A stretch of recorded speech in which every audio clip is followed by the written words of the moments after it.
champions. Get in the game at Rapid Skills. Learn more at rapidskillsathletictraining.com.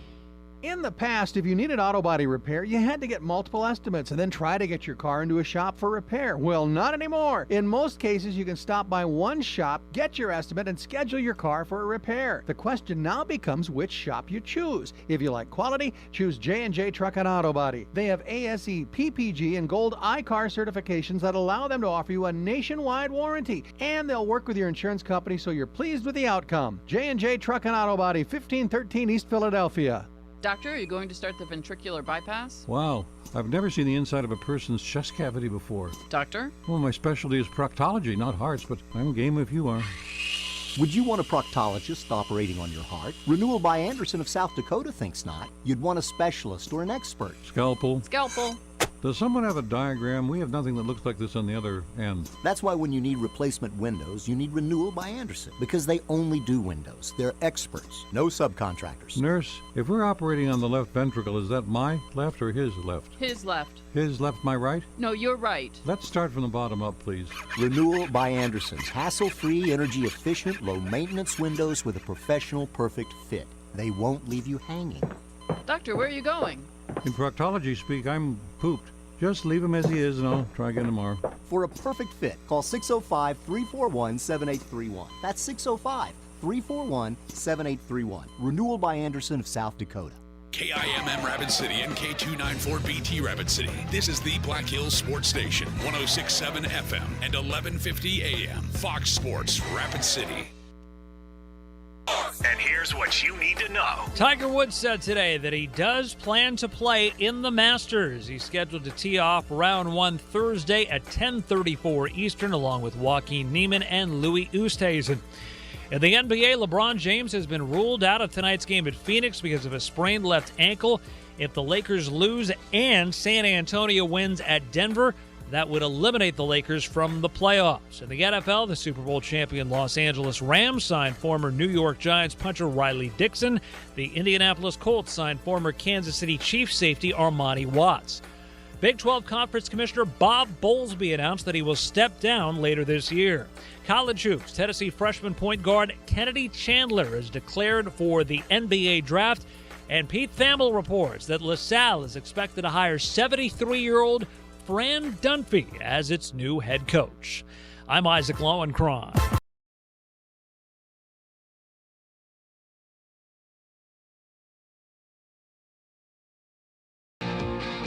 It's time for the only live and local sports talk show in the Black Hills. This is the Nate Brown Show, featuring live callers, live interviews, and local sports. Exclusively on 106.7 FM and 1150 AM, Fox Sports Rapid City. And streaming online right now at foxsportsrapidcity.com. From the biggest national names to the hottest local stories, welcome to the Nate Brown Show.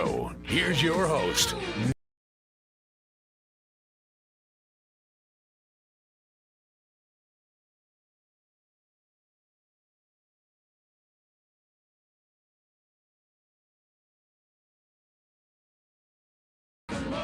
All right, here we go. Welcome in. It's always a great day in the Black Hills, even with the high wind warning. Yes, I know. It's Tuesday, and we're back on Fox Sports Rapid City. How are you? Hopefully good. Good start to the week, I hope. A little championship action last night.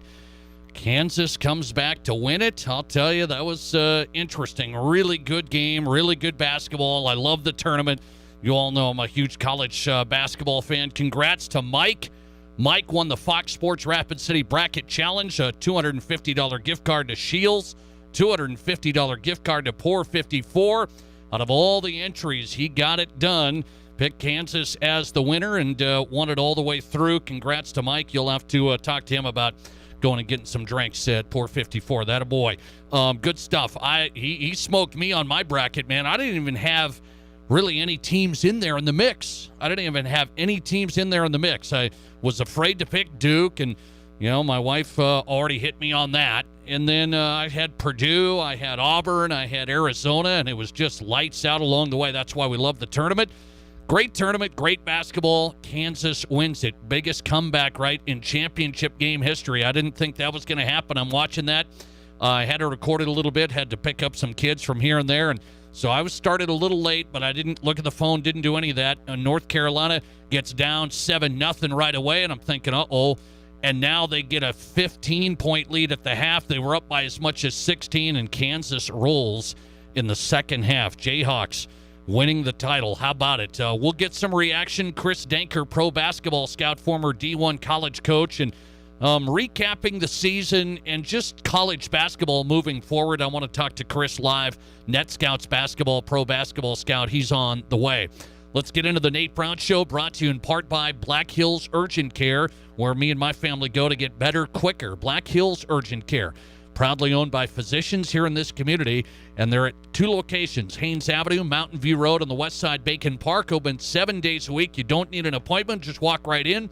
Black Hills Urgent Care, committed to the providing exceptional care for you and your family. If you need care and want to avoid the wait at all, schedule on your phone, bhucare.com. Get right in, bhucare.com. Black Hills Urgent Care, the faster way to get better. Let's get going. I told you Chris Danker will join us, college basketball, former D1 coach. Let's go to the NFL side of things. Chad Forbes, NFL analyst. He's on the way from New York. Major League Baseball time, a couple of days away. Opening day, are you ready? I know it seems like with some of the weather going on, looks like the Twins are going to get pushed back a little bit. But Bob Nightingale is in, senior Major League Baseball writer, USA Today, and some Major League Baseball news. We will get to that coming up. Zach Barnett's going to join us, college football writer, Football Scoop, some college football news. And Zach Barnett lives down in this area where they're building that $35 million high school football stadium I told you about on last night's show. If you missed last night's show, we'll reference that. Kind of get some reaction. Zach Barnett, footballscoop.com. He's on the way. And speaking of baseball, it'll be here before we know it. We'll be covering post-22 baseball this season. And we've got the head coach back at it for the Hard Hats, Kelvin Torvey, with a season preview. They get a little first pitch auction this weekend to get things going. And then later this month, just a couple of weeks away, post-22 baseball gets started at home at Black Hills Surgical Hospital Ballpark, all right? So Kelvin Torvey coming up tonight as well. A busy Tuesday show. We'll get you covered from across the country to local sports newsmakers, and you can join us, 720-1067, 720-1067, our number, and the Barron's Wilson text line open and ready. Direct text the show, 720-1067, the Barron's Wilson text line for you. Well, this is interesting, and so we're in this time of springtime here. We're in this time of springtime, and you all know on Fox Sports Rapid City we cover heavy high school sports, okay? And we try and hit on a lot of stuff. We have wrestling interviews on this show, basketball. We've done soccer, football, obviously. We've had volleyball coaching. We try and do it. We can't do it all, but we try and do as much as we can, covering local sports that deserve this coverage, okay, and highlighting student athletes and coaches and programs. And now we get into the springtime here, so I'm really interested in what does springtime look like from a local sports standpoint, or just from a local athlete standpoint. And then I think, okay, we got track going on right now, okay, some track, some golf, some soccer, some spring soccer going on. And then something that jumped out to me that I wasn't even really on my radar totally, and this came from a high school basketball coach just now, yesterday in this state. And it got me thinking, like, that has our world changed that much in the sports scene with youth sports, that much that we used to not do this, and now it's just expected.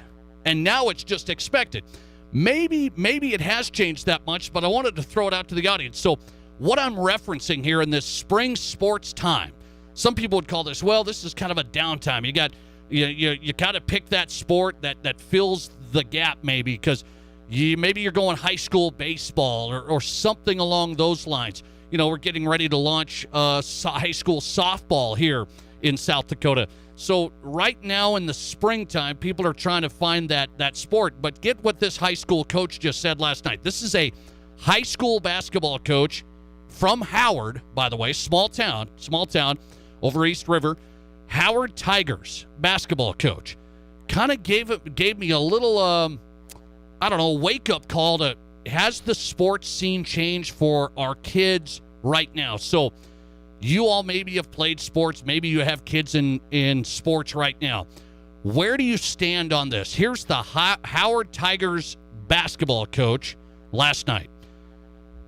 High school hoop season just ended a couple of weeks ago, he says. And now the travel practices, AAU, and tournaments are already getting rolling. Call me old school, but seems a bit like we're promoting specialization. So that's his direct post. He was throwing this out. This is a high school basketball coach now, because we always think, well, each coach wants you to play their sport and focus on their sport, right? Well, you got to be focused on their sport. He's sitting here from a basketball standpoint, little Howard, the Howard Tigers, back East River, and he said, man, we just got done with basketball. we just wrapped up basketball, right? And here in South Dakota, we had the state tournaments. Yeah, the whole thing. We love it. But as a matter of fact, he says there's this scene out there, the travel basketball, and those practices and those teams getting arranged and getting tournaments already going. He said high school hoop season with our teams, it's just ended, and now these kids have to go into, if they're committed to basketball, now they got to go into the AAU stuff and the practices already. Now, maybe I'm old school too. Back in the day for me, we did high school hoops, and there was always the springtime where, hey, you should do track or something like that. Right now is that time in the high school sports scene. You should do track or something. Now, have we ramped it up even more to where, well, yeah, you should do track. You're a great athlete. We want you to do track. But by the way, you got to come to this practice, and you got to go to this tournament, and you got to try and do both. You got to try and do both. I just wonder if we've entered that category. I asked this question of the day as I start the Nate Brown Show. When I think about the changing landscape of sports, when I think about the changing focus, what is the focus on? Are we, some people say, well, you play sports for fun, right? You play sports for fun, but when you're committed, how much more are we asking kids to do today? I really wonder that. The Howard Tigers coach made this post last night, and he got my attention. He said, basketball just ended, and now we're doing basketball right now, right away. And I got to say this, it's one of those things, I think it puts parents, coaches, the athletes themselves in a pretty tough spot. I think it puts them in a pretty tough spot, unless you just say, today's world, no, if let's say you're an elite athlete, you're a great athlete, you're one of the best players, you're a parent of one of the best players. Now, we don't have to do that because we're good enough anyway, so we can just go our own route. The fact of the matter is, I think most people think, yeah, if we want to make the starting team, or if we want to get a scholarship, or if we want to do something, we got to go to practice now. Not only track, but we got to do basketball as well on the side. So when I played, I only did one sport at a time. Okay? And then I did some work, by the way, like I had to try and get a little bit of money somehow. So I did one sport at a time, and then lifted, you're in the weight room, you do that whole thing. Now I think we're asking kids almost, or sometimes expecting them to do two sports at one time. Something that got my attention here just recently. Are we having kids do two sports at one time? And what do you think of it? There's a lot of elements to that, by the way, which I'll get into. Thanks for calling. You're live, and you go ahead. Well, one sport that you follow, now I think it's been going on longer than the Howard coach thinks. Yeah, maybe. It's been going on. Well, I'm old, Nate. I know you guys don't think I know what I'm talking about, or I'm senile, but I've been watching sports for over 60 years, and let me tell you, it has changed. And I don't know if it's bad or good as far as travel teams. I think basketball goes overboard. Okay. But how can I not say soccer? I got 2 girls. They travel. And oh my God, I can show you the expense. Right. I'm with you. Okay, you travel for your kids. Right. It's there. So It's, I'm asking though, but my deal is, have we had 2 sports at one time? I don't remember that. Not with me anyway. Oh, Stevens, we've had cross country runners play tennis. We've had track stars play baseball. Okay. Yeah, we've had dual sports. I mean, most of the wrestlers in Stevens anyway, they're football and wrestling. No, and okay, the interesting. Fastest kid, At the same time. Kid, right now, the fastest kid at Stevens, well, he was a JV wrestler. Okay. Well, so football and wrestling don't cross over too much, though. Not too much. I'm talking at the same time. At the same time. You know, but it's just something that's been going on. Soccer, Nate, really. Don't tell me, because I know not exact dollar, but I'll guarantee you, if you just looked at the number you spent on your kids' soccer in the past year. No, I haven't looked at it.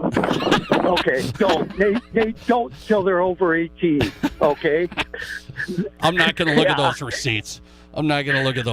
But that's where we're going, Nate. And what's really sad, and I'm going to get dogged on this. I know I'll get dogged by you. But the Morris kid from Yankton, he's in the transfer portal. Yep. Okay, you know what I tell kids? I got kids, when I say the school has kids right now going to Dickinson State to wrestle, to Northern State to wrestle, to South Dakota State to wrestle. Okay. We got 3 girls wrestling in college, 6 former wrestlers. They're all small schools. Everybody, Moores went over his head at Wisconsin. Oh, that's what you're saying. Okay. Yeah. All right. That's my opinion. My opinion is only my opinion. But I did mention before, he will not last. Oh, interesting. I don't know where he's going to end up. We talked to Matthew on this show and followed him. I know. He's a good kid. He played first base. Yeah, multi-sport athlete. Yeah. Yeah, but, I was just, he should have went somewhere else. That's not his kind of basketball. And that's the school that, people should really look at. I got you, buddy. Is that really the fit for me? So you but think... that travel stuff, Nate, yeah. You think... It's out of control. Okay, all right. It's out of control. I appreciate it, man. Thanks for getting in. We need it, but it is out of control. Okay. See, he said, well, you need it, but it's out of control. I don't know. This is the tough spot I think athletes are in today. I wanted to start the show with this. I'm sitting here. This Howard Tigers coach was like, high school basketball just got done, but there is no break. There is no break, okay? And I've been thinking about it, just looking at it, saying, are we asking more of youth sport athletes today than ever before? I believe that is true. I believe the answer is yes. And I think it's a tough situation for parents. Why? Well, Jimmy Lipper, you got to get a little better. As he just said, it's needed, but it's out of control. So you got to say, Jimmy Lipper, we got to go to this, we got to start some off-season work, and you got to get better. I'm a sports parent myself. It's like, well, okay, if you want to get better, we got to do this and this and this. And then you look at the calendar, and it's packed. And you look at the calendar, and it's packed. Okay? Listener text coming in. Hockey parent. Yes, you're correct, Nate. Hockey ended last month. Next month, all the hockey camps start up. So hockey ended last month in March, and the next month, all the hockey camps start up. So like this month, all to prepare them for travel hockey next season. And that's interesting. It's this Howard Tigers basketball coach. Maybe I'll have to get him on, Coach Erickson. I don't know him. I haven't talked to him. He's interacted on Twitter with the show and things of that nature. So, he just said this last night. He's a high school basketball coach, and a lot of people, they like blaming the coaches. Oh, it's the coaches that want him to do this and this and this. I don't necessarily believe that all the time. This coach says, call me old school, but it seems a bit like we're promoting specialization because we say basketball season's over. Okay, hey, I'm going to do track. Okay, good. But are you also going to do this? Hey, we got this AAU team going, and we got practice these nights. You'll fit it in, right? And then we're doing 2 sports at one time. That's what I'm trying to get at. Are 2 sports at one time the norm? Are they something that kids just have to do? Good athletes, so to speak. Thanks for calling. You're live, and you go ahead. Unfortunately, if they want to get ahead in that sport, that's what they got to do. Really? Really? I don't agree with. I know girls that are in volleyball, high school volleyball, traveling volleyball right now. Mm-hmm. I've seen that. I've seen that. Just got going. Yeah. And they're also playing softball. So they're double dipping there. I mean, in volleyball, they've been going off and on probably for a couple months here. That's just. I've got a 9-year-old girl that I coach that is in basketball, dance, cheerleading, and what, like soccer? Soccer and softball. Oh, softball. It's okay. Just softball, but I mean, it's just like the parents are letting them do it. So the parents let them do it, and I feel like the parents are in a spot of should we do it? I think we have to do it. You just said if they want to get better, they have to do it. Right? That's pretty much where we're at right now. I mean, I'm old school, and I still believe in you do one sport at a time, and if you really want to go somewhere, if you talk to a lot of college coaches, they love the multi-sport yes, athlete. They do. Unless they you do. are a phenomenal athlete. Okay, here's what I did. Here's what I did. Football, basketball, track. End of story. Yep. Okay? Yep. And then when summer actually hit, I did some baseball. But that was only summer. Yep. Okay? Right. It wasn't, I got to do track, and then I got to run over to baseball practice, and I got to, at the same time. I never did it. No. I think sometime it changed here. Sometime it changed. I don't know, as a parent, I wouldn't let my kids do it. I mean, that's a lot of work. I'm lazy, I guess, but that's a lot of work to get kids to each place. Well, remember, you're trying to get them to make sure their academics are good. I mean, the whole thing, right? The whole package, right? And everybody's focused on now, and you're really trying to get to the future, right? So, some of those college coaches look at it the other way. That is right. How many? Yeah. So, that's from experience. This Howard coach, that's interesting. Thanks, man. I appreciate it. Yeah, thanks for getting in. It's an interesting subject, and I think it crosses over to people that have been athletes like me in high school. Maybe that's why I didn't amount to much. Hey, no. Hey, my brother did the same thing. Okay, my brother, old school, D1, played at Wyoming, started 3 years. Okay, so pretty good athlete, right? Pretty good. He did one sport at a time. That's it. He did one sport at a time. Started 3 years at Wyoming, Division I, Mountain West. So, sometime it's changed here. And there's a lot of elements to it. It's like, well, you can't get behind. And then are we going to get injured? Are we going to get injured doing multi-sports at the same time? We're talking multi-sport athletes is fine. That's good. But now in our culture today, I think it's like, now we have 2 sport athletes at the same time. I don't know what the answer is totally. Listener text coming in. The parents want to live vicariously through their kids. Too much emphasis on sports, not enough on learning. Well, that's the other point I wanted to say is I always talk to, at least in my house, I say, we're going to do this sport. Okay, you want to do this and this. Okay, understand. I'm getting these grade reports. I get it every Friday. I look at it, top to bottom. Every Friday I say, as soon as we start slipping there, not dialed in, now we got to get dialed in there. And now we got to take a back seat here. So that's legitimate as well.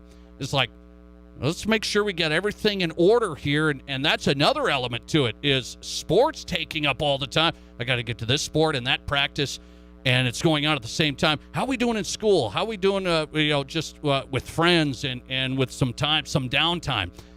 There's not much of that. Let's ask that question of the day. Do you believe kids should play 2 sports at the same time, like many are right now in the spring?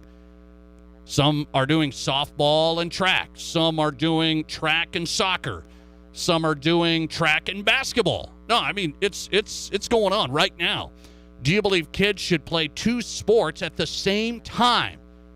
Yes or no? 2 sports at the same time. You good with that? 85% of you say yes if they can make it work.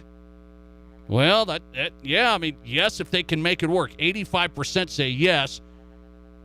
15% say no, that's just too much. But we've heard from some old school guys here on the text line as well. 720-1067 on the Barron's Wilson text line. 2 sports at the same time. Listener text, I think soccer is tough. It's the year-round sport, not to mention the specialized camps. Well, it's interesting. I look at basketball as a major one. Basketball is a major one, in my opinion. I mean, basketball is going, we start in October, you go through and you roll through March, and then you pick it up right now again. That's what the Howard Tigers coach is saying today. The Howard Tigers coach said, basketball coach, we just got done 2 weeks ago, and now players are going to play travel basketball right away. That's what he's saying. Thanks for calling. You're live today, and you go ahead. Yeah, I think kind of like the previous caller said, there's just no time for anything else. I had a 10-year-old that was, going from baseball to soccer practice. He was missing, half a practice here, coming late to the start of game there because you're trying to get both of them. Yeah, it's a grinder, right? And then, I mean, what about fishing? What about going playing around a golf? Right. Some of that stuff then takes the back step because, hey, I got to go to practice, I don't know what the answer is. I mean, I guess that's where we're at, right? Yeah, it seems, most of the parents are. Do you make them choose? Do you make them choose? And then us parents are like, well, then are we the bad guy? Well, I think at some point, when they're younger, let's try a bunch of sports, see what you like, see what you're the best at, and then, when you get a little older, let's buckle down to one here, really. Yeah, that's interesting. Thanks, man. I appreciate it. That's interesting. Yeah. He's pointing out it's kind of like me. I didn't bring my personal side into this, but we're doing track, we're doing soccer. It's at the same time. I mean, we got kids here going to track practice, and then right after that going to soccer practice and running 2 miles. I mean, it's like I'm sitting here. I thought I was a pretty hard-working athlete back in the day, and now I'm sitting here. What's going on with the kids today? And what's the answer to it? Do you say, no, you just have to put your foot down. We're going to do this sport, and then we'll fit in some skill work or some of this other stuff on the side if you want to focus on this. It's a tough deal. It's not the end of the world, but in the sports environment today, I feel like we're having kids play 2 sports at the same time, especially right now in this spring season when it looks like it's like, oh no, this is kind of a downtime in sports. On the youth side, there's everybody doing everything. Let's come right back, talk to Zach Barnett, college football writer, Football Scoop. I want to get his read on a commissioner of a major conference stepping down. This is a major conference now. He's been in charge for a long time. He's stepping down. What's that mean?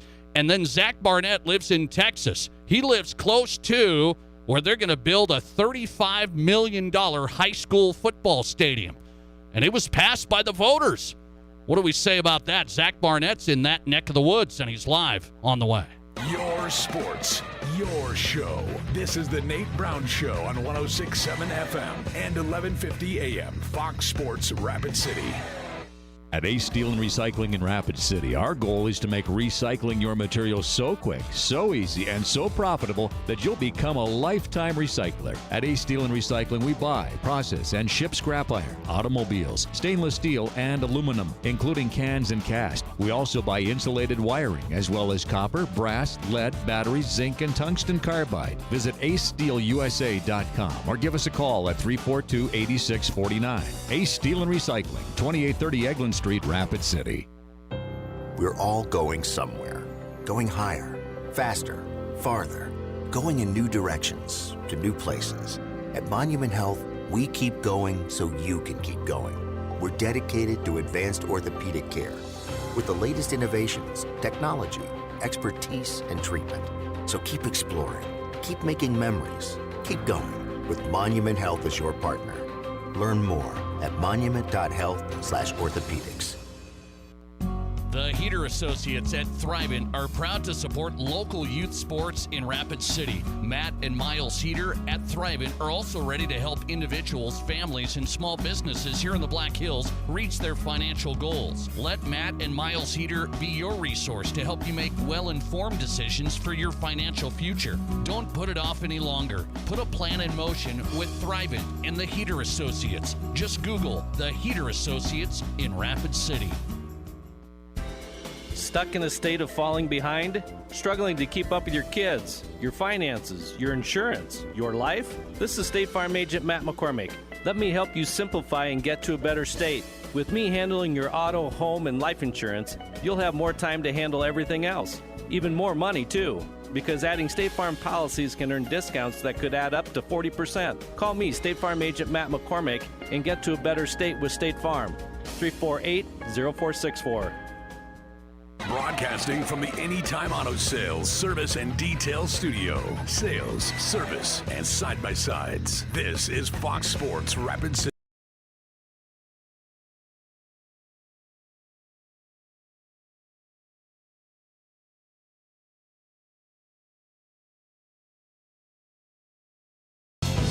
Welcome back in the Nate Brown Show, South Dakota Sports Talk Show on a Tuesday. Thought-provoking sports talk, 2 hours. Just jam-packed. We could have went on that topic to open the show, I think, the whole time. A little counseling session for sports parents like myself. I don't know what the answer is. I think it's changed, okay, from when I played. I don't ever remember me or my buddies or anybody playing 2 sports at the same time. And now it's the norm right now. Track and basketball, travel basketball, track and hockey, soccer and something else, okay, softball and something. I mean, it is just packed right now for youth athletes. And what's the answer? I don't know. I don't know. It's kind of if you got to get better and you want to stay with it and you got to focus in, and there's a lot worse things kids could do. I understand that, but I think it's a tough go. I think it's a grinder sometimes. We've got to be aware of it. That's kind of why I bring it up. Got to be aware of it. Zach Barnett's on tonight, footballscoop.com, national college football writer, live from Texas. I had this story come out, and I wanted to get him on. I know Zach's down in Texas, around this area. And Texas is big-time football. We know that. Major high school football. And they're building a $35 million high school football stadium, Melissa, Texas. Now, Melissa, Texas just built a $21 million indoor facility. That's off the charts. They just got that done. And now in another phase, now they're going to build a football stadium, 10,000-seater, 1,100 students in the school there, Melissa, Texas. And it was all passed and by voters and paid for with bonds. Zach Barnett's on. I wanted to get his read on this. He's written about this before. Zach, thanks for coming on. How are you? Doing well, Nate. Thanks for having me. Well, let me ask you about, people in South Dakota, we love our high school sports, that then we say, okay, Texas, man, they're off the charts. They love high school football, and this growing suburb and a state like that, going $35 million for a football stadium, what are people saying? I mean, I'm not surprised by it at all. In fact, the surprising thing would be if the voters there had not passed it. Because, I mean, what you got to understand is Melissa is in Collin County. And for those not aware, Collin County has been the fastest growing county in the state of Texas, and one of the fastest growing counties in the entire nation for my entire life. In 1990, it had around 200,000 people. Now it's at 1.2 million and climbing. I think, just last week it came out that Collin County was the second fastest growing county in the entire country. So it's still growing rapidly, and obviously, the big cities there are Plano, Frisco, but then it's hitting the northern areas. And so, a lot of good high-paying jobs there, a lot of money's coming into Collin County. And the way that these towns compete with each other is through high school football. I mean, Frisco, you probably heard of Frisco. They've got they play the FCS National Championship game there. They have the brand new Cowboys facility. Well, the Frisco, they have 13, 11, 12 high schools. They play at the Ford Center on Friday nights where the Cowboys do. the city of McKinney in Frisco, their high school stadium hosts the Division II National Championship game. Allen was kind of the first to build one of these mega stadiums. It's a football-only stadium. And then smaller towns like Salina, Prosper, when I was in high school, which was 15 or so years ago, which was I recognize it was not yesterday, but it wasn't that long ago. Prosper had one high school that was 2A. They now have two 6A high schools, so they have a major, they have a big time one of these palaces. So it's not surprising at all that Melissa is joining in the race. So it's just exploding population-wise, the economy, people coming in these schools building massive facilities like you would see at universities. I am going to say, what do you say to people say, man, they should spend $35 million on other stuff, maybe build a football stadium for $10 million?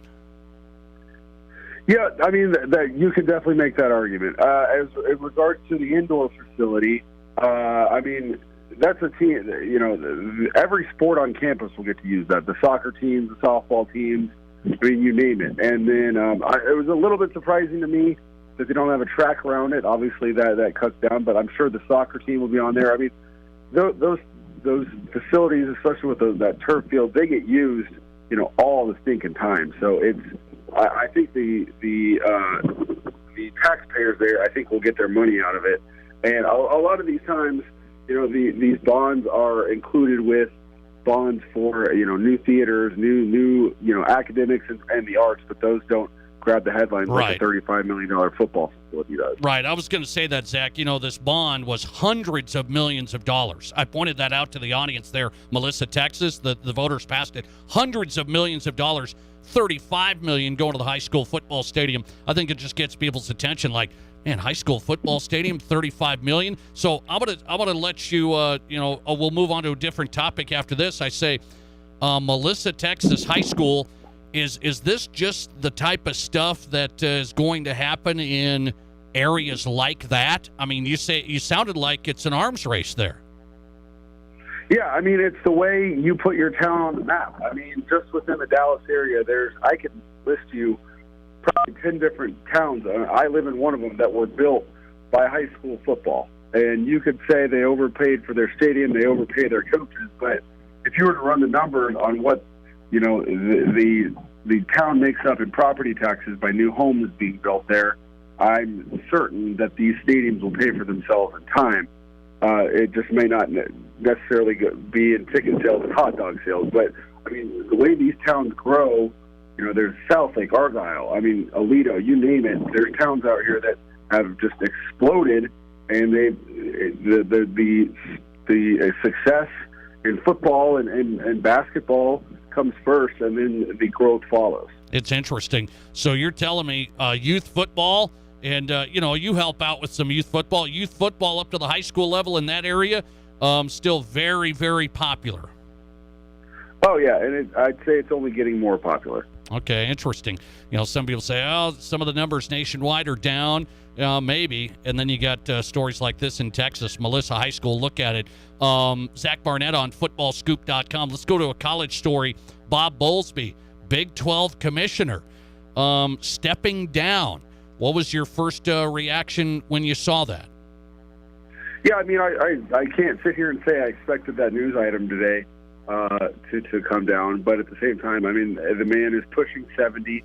He's devoted his entire life to athletics administration and higher education, so you can't ever be shocked that he's stepping down. The surprising thing about it to me was that the job is very much unfinished. The agenda is full with onboarding 4 new members. You got obviously Texas, Oklahoma leaving. You've got a new TV deal that will make or break the future of the conference coming in, and then of course the playoff expansion where Bob Bowlesby was a major influence there. That's still very much unfinished. But Bob's view of it was that rather than get all those things done and then sign off to right off into the sunset, it's better for the conference to get someone in now and have those decisions shaped by someone who's going to actually have to live with them. Do you think the Big 12, how much of an uphill climb do they have when we're talking about getting there in this Power 5 situation, getting there meaning revenue and getting the right teams and members to be there with some of the big players? Do they have an uphill climb here? Well, I mean, I really think that there's nothing that any administrator can do out there, no one that they can hire that's going to change the reality. And the reality is, moving forward, it's going to be a big 2 and a not-so-big 3. I mean, the SEC and the Big Ten are on their way to fully separating themselves. I mean, you're going to be talking $100 million plus per school per year by the end of the decade. And, the projections say the Big 12, the ACC, and the Pac-12 are going to be in that $50 million range. So I don't anticipate any of those conferences having to hold bake sales to get new softball uniforms or anything like that. But I mean, they're not going to be able to compete school for school, dollar for dollar with the SEC and the Big Ten. That's just the reality. And I think losing Texas and Oklahoma was the final nail in that coffin. Yes. So I think the major balance for the Big 12 is the new Big 12 commissioner in regards to TV is how do we get the most money and how do we get the most eyeballs? I mean, if Facebook or Amazon or Apple or you name it offers you more money to play where you aren't being seen as much, is that worth it? Or is it worth it to stay with ESPN and Fox as you are now to be seen by more eyeballs where you might not get as much money? And then if you stay with ESPN and Fox, do you have to keep playing 11 a.m. games because they want to show the SEC and the Big Ten at 2:30? That's where the Big 12 commissioner is going to have to build consensus, because it's unlikely, within those three scenarios that you're going to find a lot of 12-0 votes. Do you think the Big 12 might want Boise State? They've said that they may not be done expanding, so I wouldn't rule that out. I think it just depends on, does going to 14 grow the pie enough to make it worth it for the remaining 12 schools that are going to be there for the long haul. I think the default answer is probably, the Big 12 spent, about, a decade there as close to it as a 10-team league. And I think they just kind of bought into the less is less mentality that we have 10 teams, so we're smaller.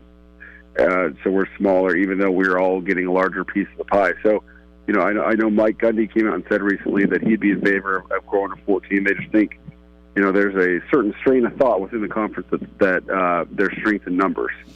This is Zach Barnett on tonight from Texas. A lot of things popping. Big 12 Commissioner Bob Bowlesby stepping down.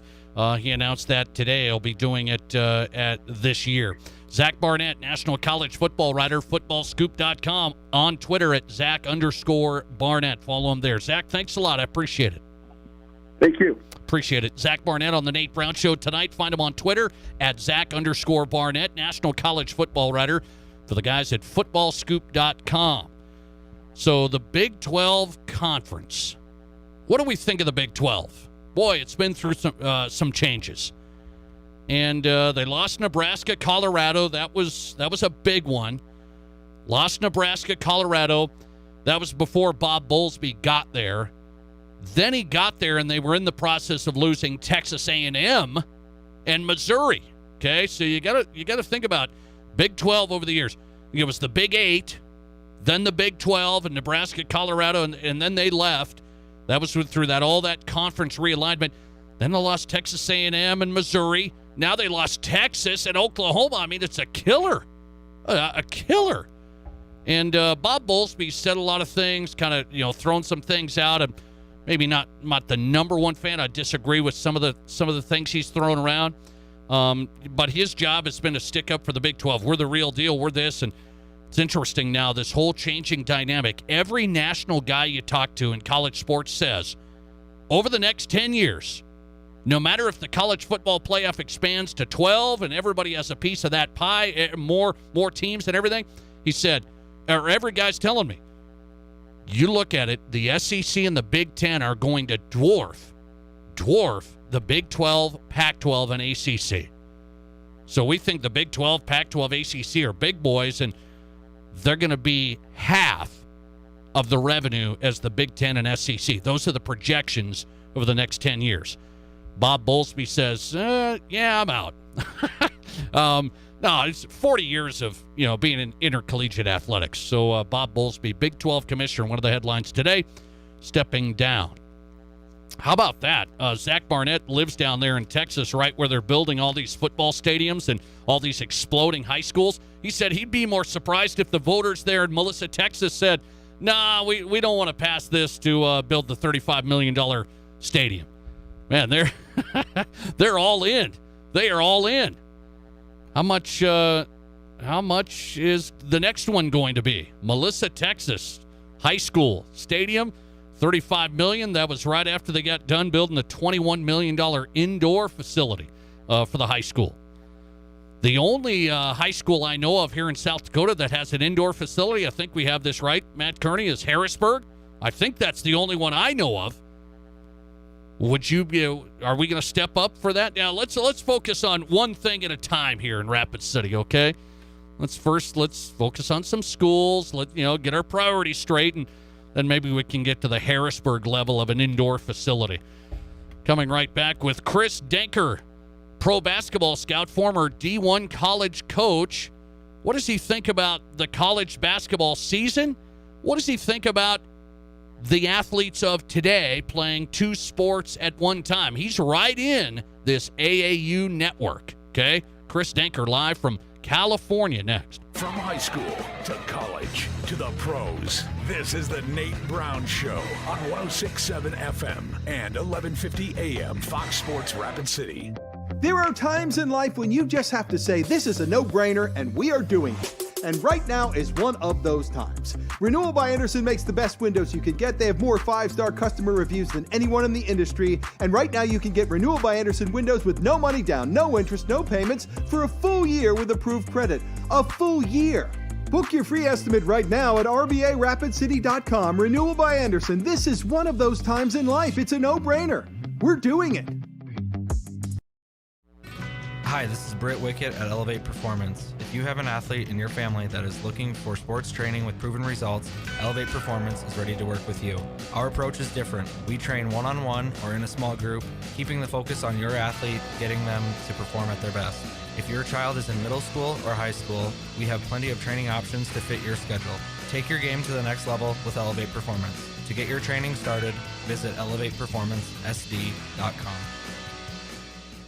Get away from it all in the great outdoors for lasting family memories with a new or pre-owned RV from Dakota Discount RV. We make your RV experience fun and easy by providing you with a quality recreational vehicle, competitive pricing, and professional sales and service. Our large inventory of fifth-wheelers, travel trailers, toy haulers, and live-in horse trailers allows us to save our customers thousands of dollars compared to most dealers. Stop by and see us at Dakota Discount RV, 3330 East Mall Drive across from Cabela's and on JB Road, Blackhawk. Hi, this is Jeremy with Jerry's Cakes and Donuts, inviting you to kickstart your morning by dropping by and grabbing some fresh donuts. I want to thank you for voting us the best in the Black Hills. We're up early making your favorite donuts, so stop by and bring some to the office. Everybody loves Jerry's Cakes and Donuts, and we love you, so stop by, get a great selection to brighten up your day. Serving Rapid City for over 40 years, Jerry's Cakes and Donuts at 109 East Omaha, and remember to like Jerry's on Facebook for some great giveaways. Hi, this is Dan Patrick. Remember to catch me weekday mornings from 7 until 10 a.m. right here on 106.7 FM and 1150 a.m. Fox Sports Rapid City. And now, back to Rapid City's sports talk show, The Nate Brown.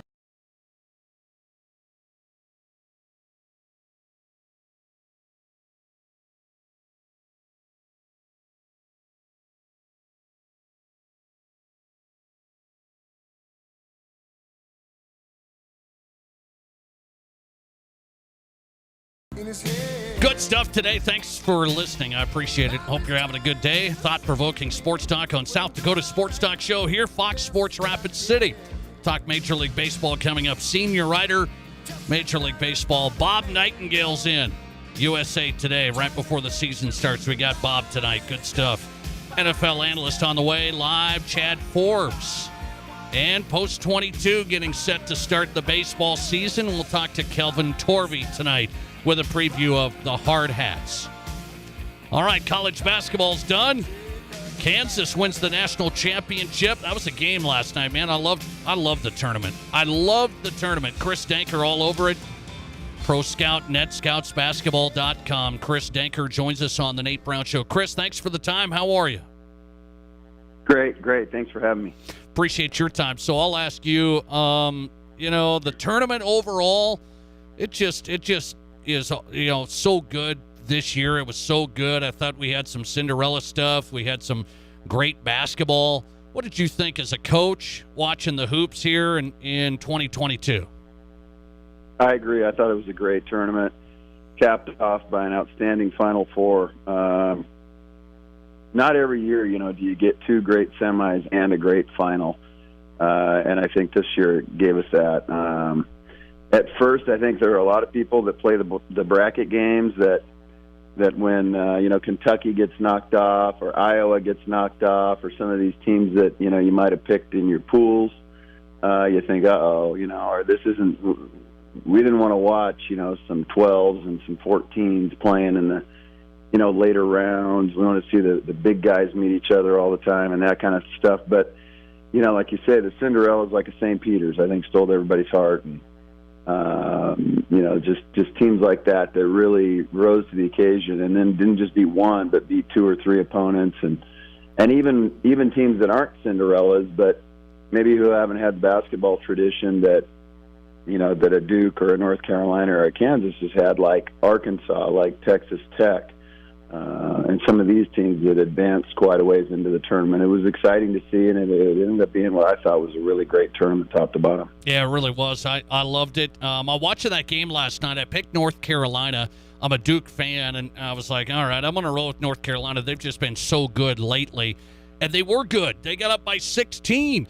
Biggest championship comeback ever by Kansas. So, Chris, break down the basketball game. Did North Carolina just wear down? I don't like that terminology, but it happens in basketball. And then Kansas just hit some big shots. Sometimes basketball, if you make the big shots, Remy Martin, he missed them in the first half. He made them in the second half. If you make big shots in the final 3 minutes, you win. What did you see? How did Kansas do it?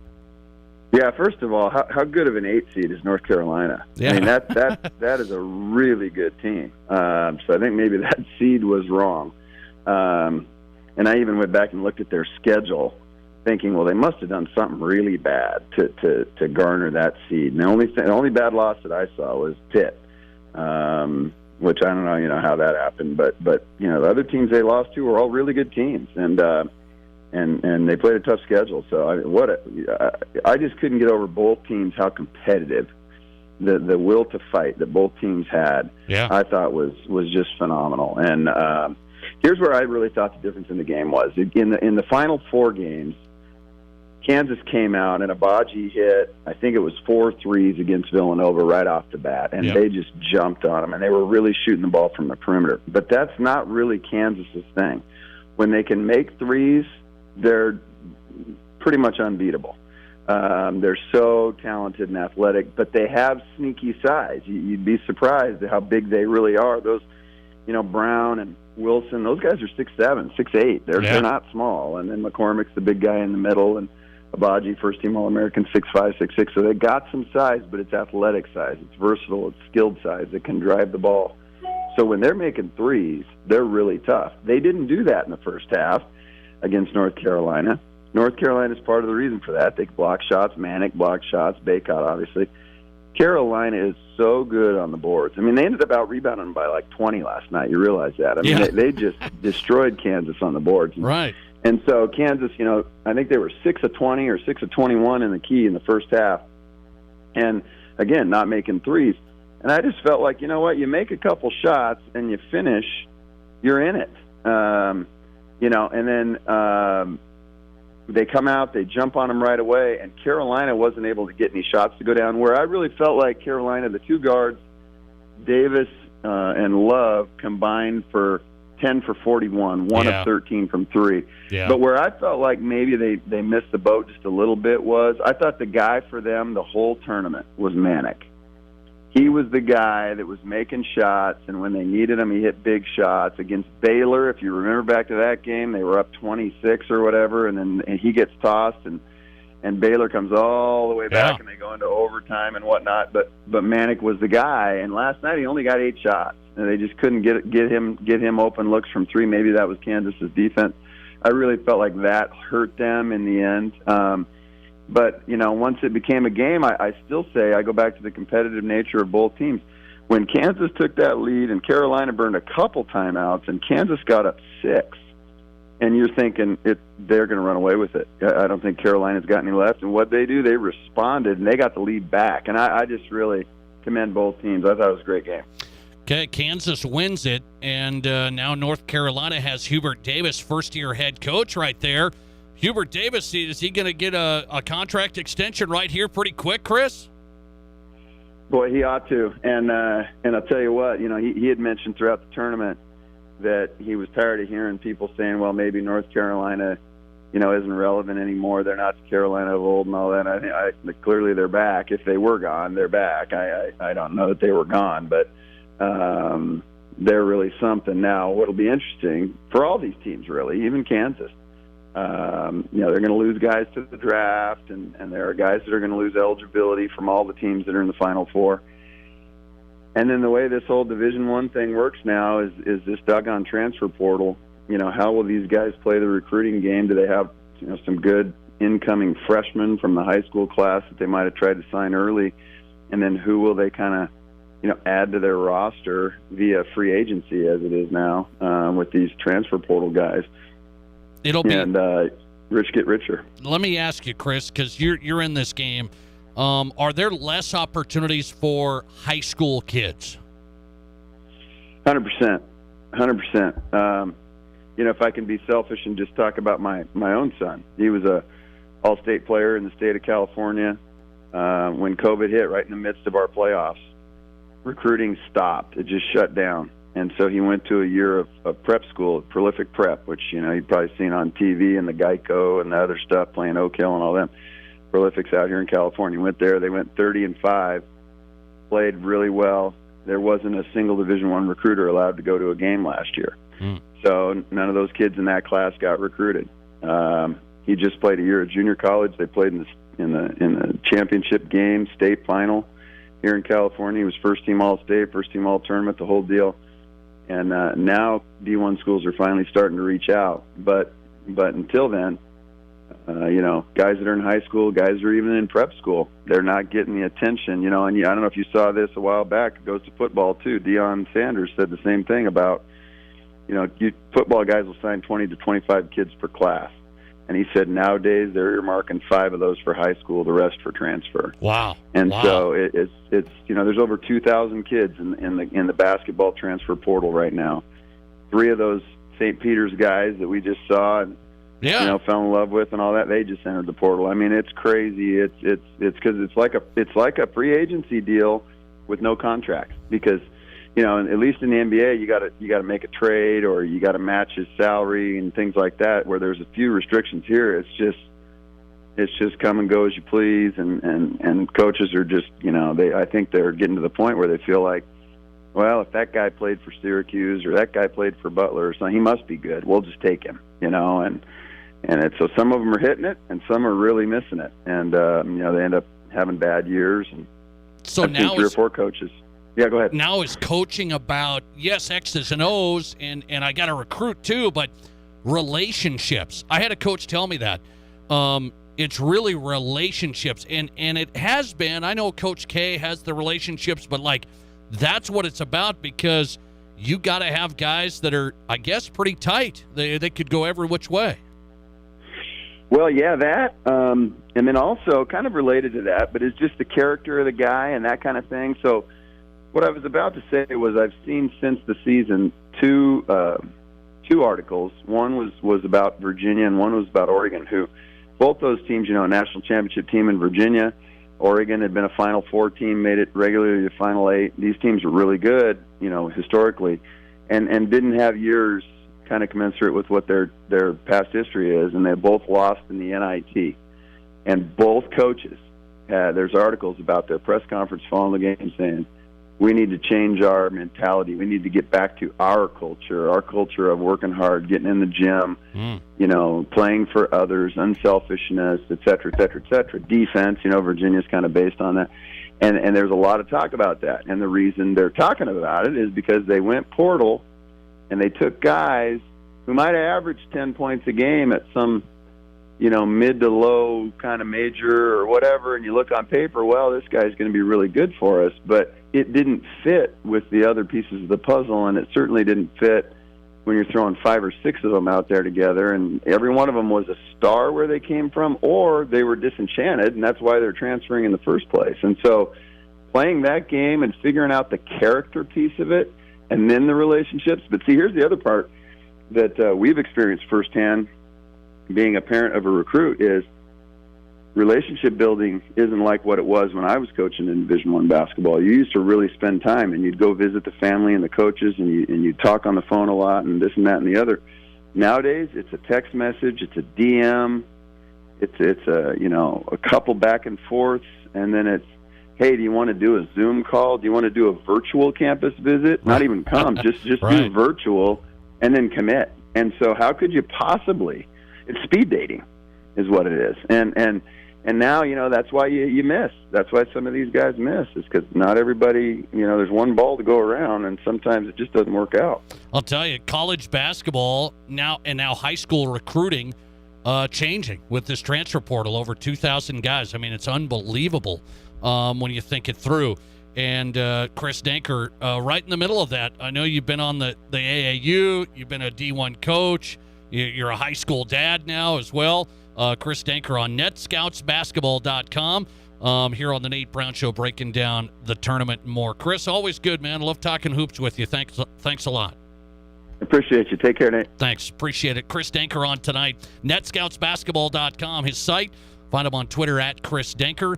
Live here on the Nate Brown Show, former D1 college coach, and interesting stuff. Really, really interesting. That I've seen high school kids now say this is football and basketball. Okay? Football and basketball. Man, this transfer portal's killing me. It's killing me. So basically what that means is you have to be really, really elite. Chris Denker's son, I don't know his son, but All-State in California, I'm going to say that's pretty good. Okay?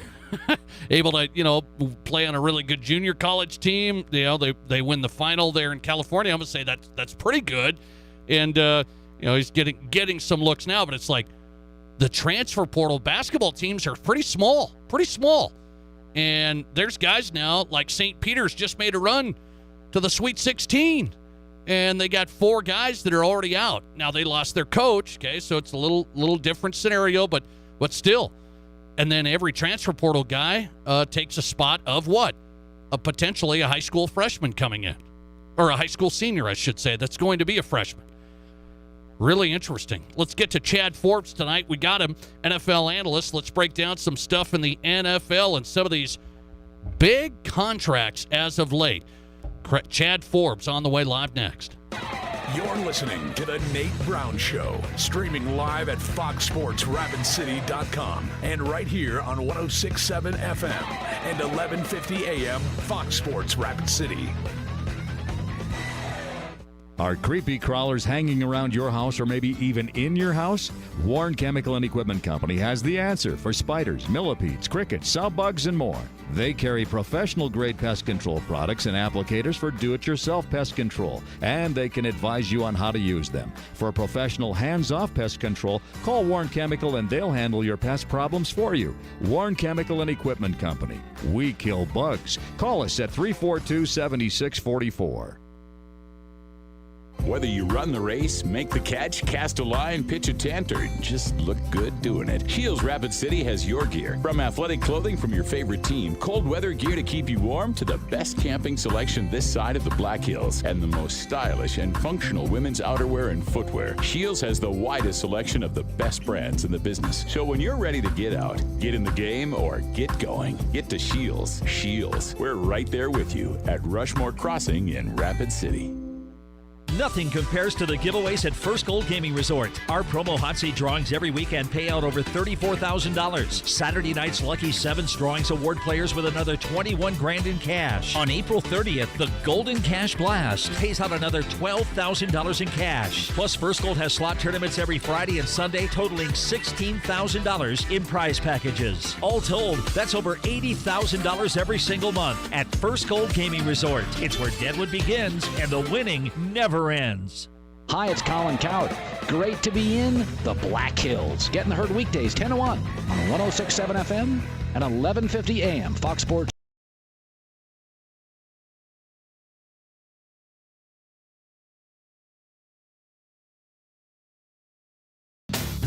We are back live on Fox Sports Rapid City, the Nate Brown Show. Thanks for locking it in. Bob Nightingale's coming up, Major League Baseball writer, USA Today. Opening day is on the way. We weren't quite sure we were going to get there, right, with Major League Baseball. Senior writer Bob Nightingale, USA Today, is on tap. NFL analyst, covers the draft, does a great job covering the league. Chad Forbes back on the Nate Brown Show, South Dakota Sports Talk Show on a Tuesday. Find him on Twitter at NFL Draft Bites. Easy to follow him there at NFL Draft Bites. Chad Forbes here on Fox Sports Rapid City. Chad, always appreciate the time. How are you? 23 days out. Very exciting time for the draft, folks. Yes, sir. I know that. I might be talking to you more. We shall see. I know you're going to get busy. I want to go, before we get some draft stuff, I want to go to some of these contracts and just get your read on it. I always find it interesting. I follow you on Twitter and see what you're reacting to. What do you say about these wide receiver contracts in today's NFL, the Davante Adams contract, the Tyreek Hill contract that even bettered that? What do you say about those contracts? The market's going nuts, and after DeAndre Hopkins got that big contract a couple years ago, folks around the league were like, whoa, this is going to really change the market for Davante Adams and Tyreek Hill, and we saw that. Big numbers for these guys, and what we're going to see happen is in the draft, teams that can't quite meet that number, whether it's the Packers or the Chiefs with a high-paid quarterback, they're going to be selecting wide receivers to fill those roles in the first round. Okay, so I look at the next guy. Is the next guy Terry McLaurin? Is that the next guy in Washington? Yeah, Terry McLaurin's looking for $22 or $22.5 million a year, and DJ Moore just got paid from the same draft as the draft before Terry.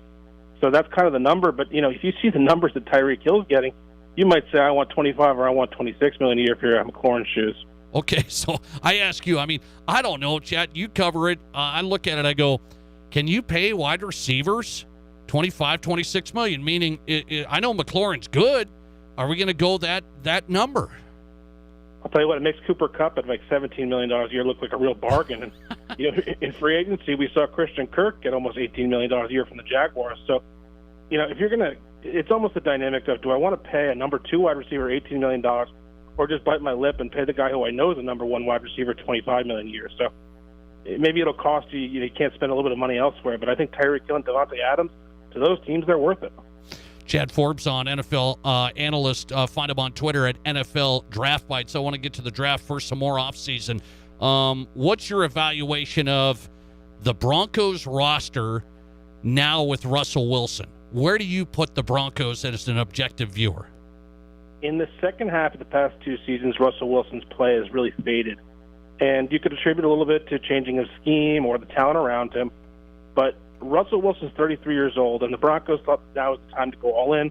They're in the midst of an ownership change, and having a guy like Russell Wilson as the face of the franchise when the league's trying to get top dollar, that makes a lot of sense. It's a really competitive division. Broncos have a loaded roster. It's going to come down to, can Russell Wilson play at a really high level that we saw maybe 3 or 4 years ago with the supporting cast he's got there. He's got wide receivers. They need to do a little bit of work on the offensive line, but maybe it revitalizes him being in Denver. Let me ask you about Green Bay. Aaron Rodgers lost weapons, a big one in Davante Adams. How bullish are you on Aaron Rodgers and the Packers doing what they have done? They paid Aaron Jones and David Bakhtiari. You got the left tackle and running back signed. They brought back Preston Smith, and somebody had to be the odd man out, and it ended up being Davante Adams. Still loaded wide receiver group in the draft. You're going to see 7 or 8 go in the first round, and a couple names that make sense to them are Chris Olave, Christian Watson from the local guy there, North Dakota State. Yeah. And I think everybody is trying to get their hands on Alabama's Jameson Williams. So they're going to take a wide receiver in the first round. They got 2 picks, and if they can somewhat replace the production, maybe it's multiple guys doing it, then they could be a Super Bowl contender. I actually just took them on a prop bet to win the Super Bowl. Wow. So you're high on them. Chad Forbes on tonight talking draft now. Find him on Twitter at NFL Draft Bites. You give me your value here. Like the Broncos, they had to give up their first-round pick. They were going to pick at number 9. And we all know it's the Russell Wilson sweepstakes. I get it. How valuable are those draft picks really? It's really draft to draft. And when you're picking in the top 10, if you don't have a quarterback, then the pick's really valuable. But if you can get a quarterback, say, sure, we'll give you 9 and 40 and pick at 64. So I think the general manager there did a really good job of accumulating mid-round picks. So he's got 64, 75, 96. So there he can kind of swing on some areas of need and hopefully get good players. But it's such a quarterback-driven league that, even if Russell Wilson, I do say, is a little bit regressing, you got to do it. Okay, you're talking wide receivers now in this draft. You really believe is that the position, first round, that you're going to see a lot pop?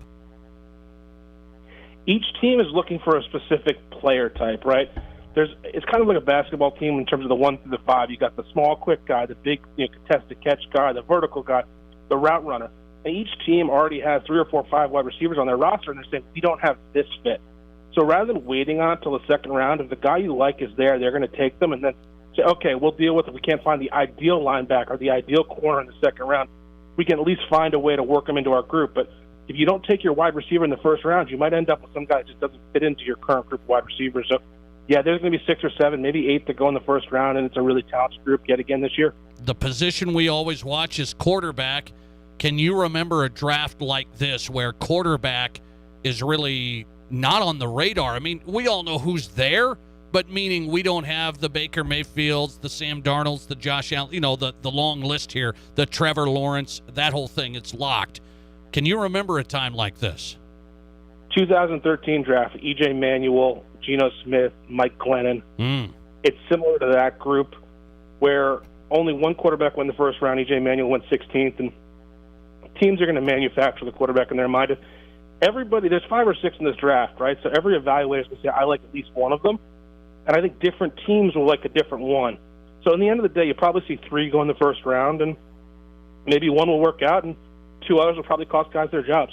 Who do you believe, Chad, is a franchise quarterback?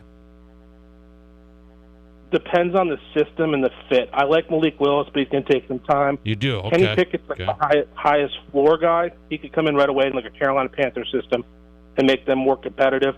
Matt Corral's the guy that kind of excites me. There's some medical issues and maybe a little bit of immaturity, which dates back to high school, but Corral really excites me. And a guy that I'll throw out there who's a day 3 kind of sleeper is Browns' E.J. Perry. He's a Boston College transfer, tested off the charts at the combine, really smart, obviously Ivy League guy.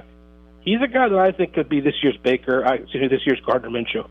Chad Forbes, NFL draft analyst and more. Find him on Twitter at NFL Draft Bites. Joining us on a Tuesday. Chad, always good, man. Thanks for the time. Yep, hopefully we can do it again before the draft. All right, appreciate that. I appreciate that. We'll do it. I'm going to try it. Chad Forbes, one of my favorite follows at NFL Draft Bites. Talking NFL draft, he says, watch for the wide receivers going off the board. And that's what's interesting is, I don't know. I might be out in left field here and just off the wall. But this wide receiver stuff just amazes me, the value in wide receivers. Okay, so I'll ask you this. Do you want a wide receiver or do you want a left tackle? That's kind of what I'm asking. Like in today's NFL, if you're breaking it down, you're the front office guy. Because the wide receiver numbers are off the charts. Devontae Adams, Tyreek Hill, and others saying Terry McLaurin, Washington, they're trying to work on a deal with him, and they can't get it done right now because the number's high. What should Terry McLaurin get paid? Devontae Adams comes in at $28 million a year. Tyreek Hill's $30. Terry McLaurin's going to be below that, I understand, but how high are you going to go? And then you go in first-round draft choices on wide receivers that, I don't know. I may be out there, but it feels like sometimes a dime a dozen. Well, you need game-breaking speed. I understand Chris Olave from Ohio State. Can Chris Olave be a difference maker in the NFL, like a difference maker? And that's why I always say, you got to get a franchise difference maker. You start with quarterback, okay, and that position in this year's draft is, you could say, a little subpar. Chad Forbes says we haven't seen a class like this since 2013. Mike Glennon, E.J. Manuel, that bunch. So then you look at, okay, so now we have first-round picks. So you're going to go offensive line or wide receiver? Is that where you go? And I guess if you need a really defensive need, it seems like where the Broncos have gone all the time, as you might know. They really go to the defensive side. Okay, who's the most valuable when it comes down to it for a first-round pick? To me, a first-round pick, you got to get a difference maker. A difference maker. And I don't think a lot of teams do. And we're going to be throwing out wide receivers now as like major difference makers. I don't feel like they are most of the time. Look at who the Broncos wide receivers are. For example, Cortland Sutton, later pick. Tim Patrick was, really later pick. KJ Hamler was up there, I guess, but not like elite. And everybody's saying, the Broncos said they've done one, Jerry Jeudy. They've done one on Jerry Jeudy. How's that worked out? Not great. There's just a few every now and then. A Justin Jefferson, off the charts. Okay, Tyreek Hill, off the charts. Devontae Adams, off the charts. Some of these, there's a lot of wide receivers. I feel like they're a dime a dozen. You're going to spend a first-round pick on them. Boy, that's a tough one. And that's why I'm okay. My brother asked me as a Broncos fan, he's like, you're okay with giving up the draft picks for Russell Wilson?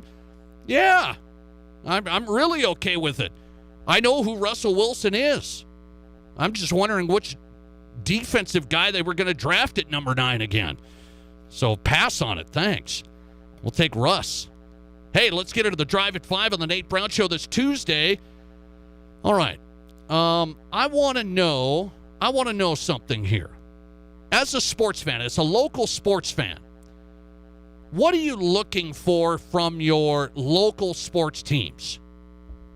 What are you looking for from the Rush? What are you looking for from the Marshalls, the new indoor football team? As a sports fan, what are you looking for? That's my question, and my advice is on the way. The Nate Brown Show. From the minute you wake up to the moment you fall asleep. There are times in life when you just have to say, this is a no-brainer, and we are doing it. And right now is one of those times. Renewal by Andersen makes the best windows you can get. They have more 5-star customer reviews than anyone in the industry. And right now you can get Renewal by Andersen windows with no money down, no interest, no payments for a full year with approved credit. A full year. Book your free estimate right now at RBARapidCity.com. Renewal by Andersen. This is one of those times in life. It's a no-brainer. We're doing it. And there's a reason for it. They just do the best job. You get a great haircut with your personal stylist. I can watch a game or whatever I want in my own station. Then I get shampoo, hot towel, shoulder massage, all at a great price at the Man Salon. 2 convenient locations for you at Rushmore Crossing and on West Main. The Man Salon offers a military discount for active and retired military. For your next appointment, just book at themansalon.net. KIMM Rapid City and K294BT Rapid City. This is the Black Hills Sports Station, 106.7 FM and 1150 AM. Fox Sports Rapid City. If you have a Mercedes, Audi, Porsche, BMW, Volvo, or any other high-end import, you might think you have to take your car to Denver or further for service. Hi, this is Martin from Al's D&I Repair. Don't plan your life around taking your car for service in a town 400 miles away. Bring it to Al's D&I Repair. Our technicians are trained to work on those complicated cars, and we also have the tools and equipment so they have everything they need to make sure your car is working perfectly. Call Al's D&I to set up your appointment at 348-1447. No one has a handbook for what we're living through today, which is why the experience you have access to makes all the difference in how you make it to tomorrow. For decades, Dakota Bank has worked with ag producers through industry, economic, and regional changes. We're committed to agriculture. We're committed to the producers and families that make our communities great. Go with commitment, experience, and integrity. Dakota Bank, banking, insurance, mortgage, and trust. Member FDIC, equal housing lender. Insurance and trust not FDIC insured. Sometimes it's just a whoops, sometimes it's a oh no, and sometimes it's an all-out ah! Whatever it is, J&J Truck and Auto Body can take care of it with traditional methods or paintless dent repair because they are a PPG certified and iCar Gold class shop with ASE certified technicians. Plus, they work with your insurance company, saving you time. J&J Truck and Auto Body, 1513 East Philadelphia. J&J Truck and Auto Body, 100%. Hey, Rapid City, it's Doug Gottlieb. Join me weekdays from 1 to 4 right here on 106.7 FM and 11:50 a.m. Fox Sports Rapid City. And now let's get you back to the Nate Brown Show, Rapid City's sports talk show.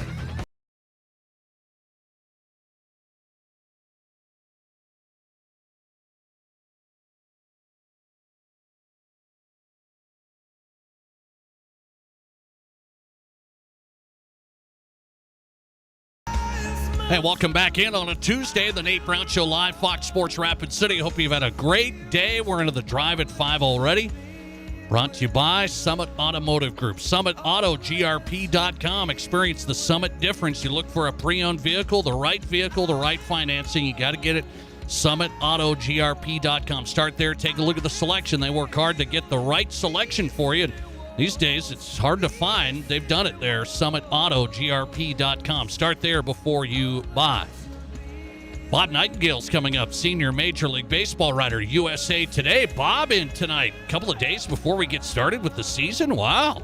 Bob burning the midnight oil on the Nate Brown Show tonight.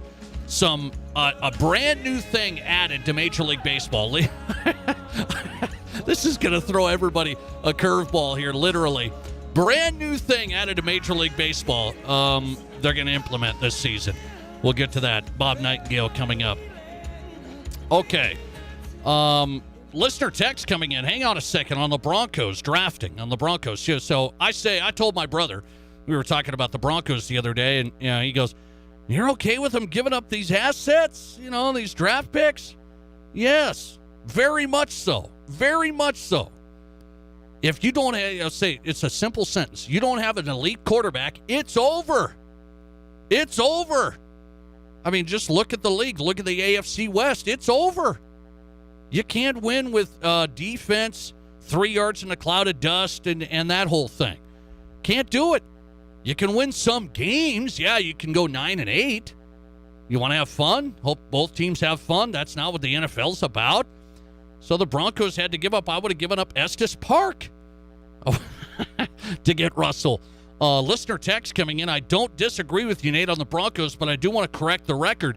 3 of the last 5 Broncos first-round draft choices were offense. Well, yes, okay. Garrett Bowles, right? Is that one you're talking about? Bowles, Noah Fant, tight end, and Jerry Jeudy. But boy, Bradley Chubb, defense years ago, mistake so far anyway.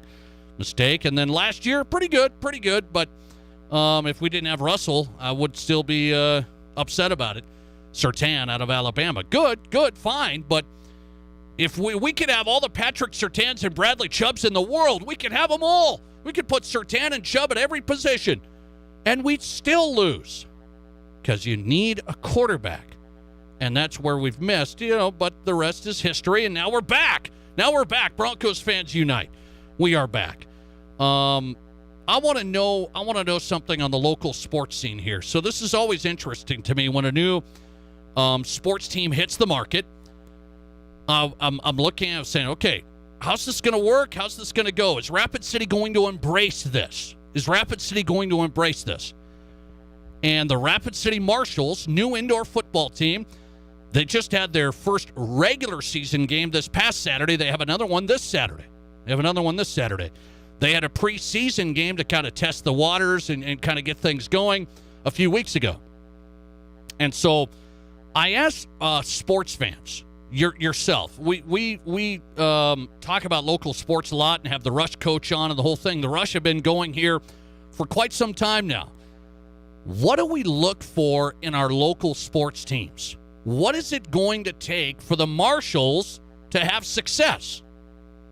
That's my question for local sports fans. What do we want in our local sports teams? It's probably a tough thing to answer, and I bet you everybody has 25 different answers. But I really want to know what fans want. What do we want out of the Rapid City Marshals? New indoor football team, brand new arena. Here's something that I would say. We want to have entertainment, okay? It's got to be good entertainment. I don't think we want, the Marshals in the playoff race or this and that. I think a lot of the fans are like, the playoffs, what's that? Or what's this league? Or, nobody's into the weeds on this thing. I think most families, they want to take kids there and they want to see some entertainment. Is it good entertainment? Do we have even more than football? Do we have some promotions? Do we have some excitement going on? Okay. So as we gear up, this new indoor football team's rolling, and another game here coming up this Saturday night. Are we looking for more than just, it's the X's and O's, it's the football side? Yeah, it's football, but always the successful, quote-unquote, minor league sports teams, the successful ones have entertainment, engagement, contests, the whole thing. Kind of the bells and whistles. That's what sports has become. I think a lot of people don't realize it. Sports, people like me say, I just go for the game. I mean, and I have to many, many events. I go for the game. I'm not going for the extra stuff. But I've been told more and more families, kids, the whole thing, they're going for a lot of the extra stuff, a lot of the fun stuff. What else is happening? I've watched this football game for a quarter. It's 28-7. What else is happening here? So will the Marshals hit the entertainment benchmark? Will they hit that number? That's one thing. And I will say this. What else do we want? The Rapid City Rush, why they have done well here is, I will say, they've connected for the most part with the community. I've talked to many fans, many people in this community that say, I love this player, I know that player, I love this guy, I watch this guy. I go to the games to watch this guy. And especially back in the day, when they first got going, they won the whole thing, and players didn't move as much as they do here with affiliations in the ECHL. You guys knew the players. I think organizations have to kind of step back and say, do the fans know the players? Can the fans connect with the players? Are we having the community connection? I'm going to say that's a big one. Entertaining games, connection with fans outside of the games, connection with, local youth football players, local youth organizations, whatever it may be. You got to connect because you want them to know the players. The fans want to know the players. And by the way, last but not least, organizations that start up, new organizations, new sports teams, do what you say you are going to do. Okay? Do what, and what I mean by that, somebody told me that a long time ago. I can't remember the wise person that told me that, but they told me this goes for everything. This goes for everything. For your fans, for the sponsors, for whoever, the folks you're dealing with. Do what you say you are going to do. So, hey, we're going to do this. We're going to bop. It all sounds great, and we can all do that. And now we got to do what you say you were going to do. That builds the connection, the trust, the whole thing. And then the community engages with a new sports team. Will the Rapid City Marshals have a great run here? They're just getting going, right? And I saw a lot of people enjoying it. Another game Saturday night. I've told you this on this show. Indoor football in Rapid City can be good. Indoor football can be good. There's kind of some, three pillars there I've watched. I've covered it in Billings. I've covered it in some of these towns. I've seen some really good organizations do minor league sports really, really well. And I've seen them do it for a long time. This is a brand new one now. Got to have the entertainment up. Got to have the connections in the community. Got to have the players out there. You got to know the players. Do what you say you were going to do. Get off to a good start. Rapid City Marshals won their first game. Is there more to come? More to come. More connections with Rapid City. Listener text coming in. I want to see winning. Keep players we can get to know. Yeah, and I understand that. Everybody wants to win, right? Everybody wants to win. There's no doubt about that. But there's also going to be more to it. There's going to be a big picture with the Marshals. Do what you say you were going to do. Connect and get off to a good start. I wish them luck. Coming right back with Bob Nightingale, Major League Baseball writer, USA Today. Brand new to Major League Baseball this season. I didn't think they would do it. They're going to do it next. You're listening to the only live and local sports talk show in the Black Hills. The Nate Brown Show on FoxSportsRapidCity.com and live on 106.7 FM and 1150 AM Fox Sports Rapid City. Have you hit a pothole or curb with your car? Does your vehicle need an adjustment or have an alignment, shock, or strut issue? Black Hills Tire is your one-stop shop for complete automotive service and repair in the Black Hills area. Trust your vehicle with no one else but Black Hills Tire. Contact Weston, Denise, and the guys at Black Hills Tire, where honesty, reliability, and safety is their top priority. Black Hills Tire voted the #1 shop for automotive repair and brake repair and tire store in the Black Hills. Ask about their free pickup and delivery. Black Hills Tire. Check them out online at blackhillstire.com. Here's your Fox Sports Rapid City forecast. A high wind warning continues until 6 p.m. Thursday night. A winter storm warning begins at 3 a.m. early tomorrow morning and continues until midnight Thursday morning. Mainly clear skies and quiet tonight with a chance for snow. Lows around 33, northwest winds 40 to 50 miles per hour. Cloudy tomorrow, chance for mixed precipitation 44. That's your forecast on the Black Hills Sports Station, Fox Sports Rapid City. Currently, it's 43. Black Hills Community Bank in Rapid City and Spearfish is your home loans bank. And with rates still low, you should ask them if your tax refund will cover your down payment on your home sweet home. Black Hills Community Bank is ready to be your local partner in helping you take that next step to home ownership. With local originators, underwriting and processing, and several down payment assistance options, is now your time to look at home ownership? Black Hills Community Bank in Rapid City and Spearfish at bhcbank.com. Member FDIC, Equal Housing Lender. Everyone knows scratch tickets make great gifts during the holidays. But think about it. Scratch tickets are a perfect pick-me-up for a lot of occasions. Need to thank someone? Give them a scratch. Need to say I'm sorry like you really mean it? Give a scratch. Say congrats to that promotion. New house or your friend's new dog that looks more like a possum than a poodle. You know that thing likes a good scratch. The next time you need a gift that says whatever like you mean it, quit scratching your head and just give them a scratch. Scratch tickets from the South Dakota Lottery. Good fun. Must be 18 to play. Please play responsibly. Hey Black Hills, Boss Pizza and Chicken is now bringing you the best new sports bar in Rapid City. Grab your crew and check out the new Boss Pizzeria and Sports Bar on North Lacrosse Street. Same great pizza, chicken, and food you love from Boss, and now a full-service bar with beer, wine, and liquor. Boss Pizzeria and Sports Bar is a newly remodeled sports bar with TVs all around and a sports ticker dedicated to local and regional sports. This is the place for sports fans in the Black Hills. The new Boss Pizzeria and Sports Bar in North Lacrosse and Rapid City. They're open early and open really late. Also with delivery at BossPizzaandChicken.com. Broadcasting from the Anytime Auto Sales, Service, and Detail Studio. Sales, service, and side-by-sides. This is Fox Sports Rapid.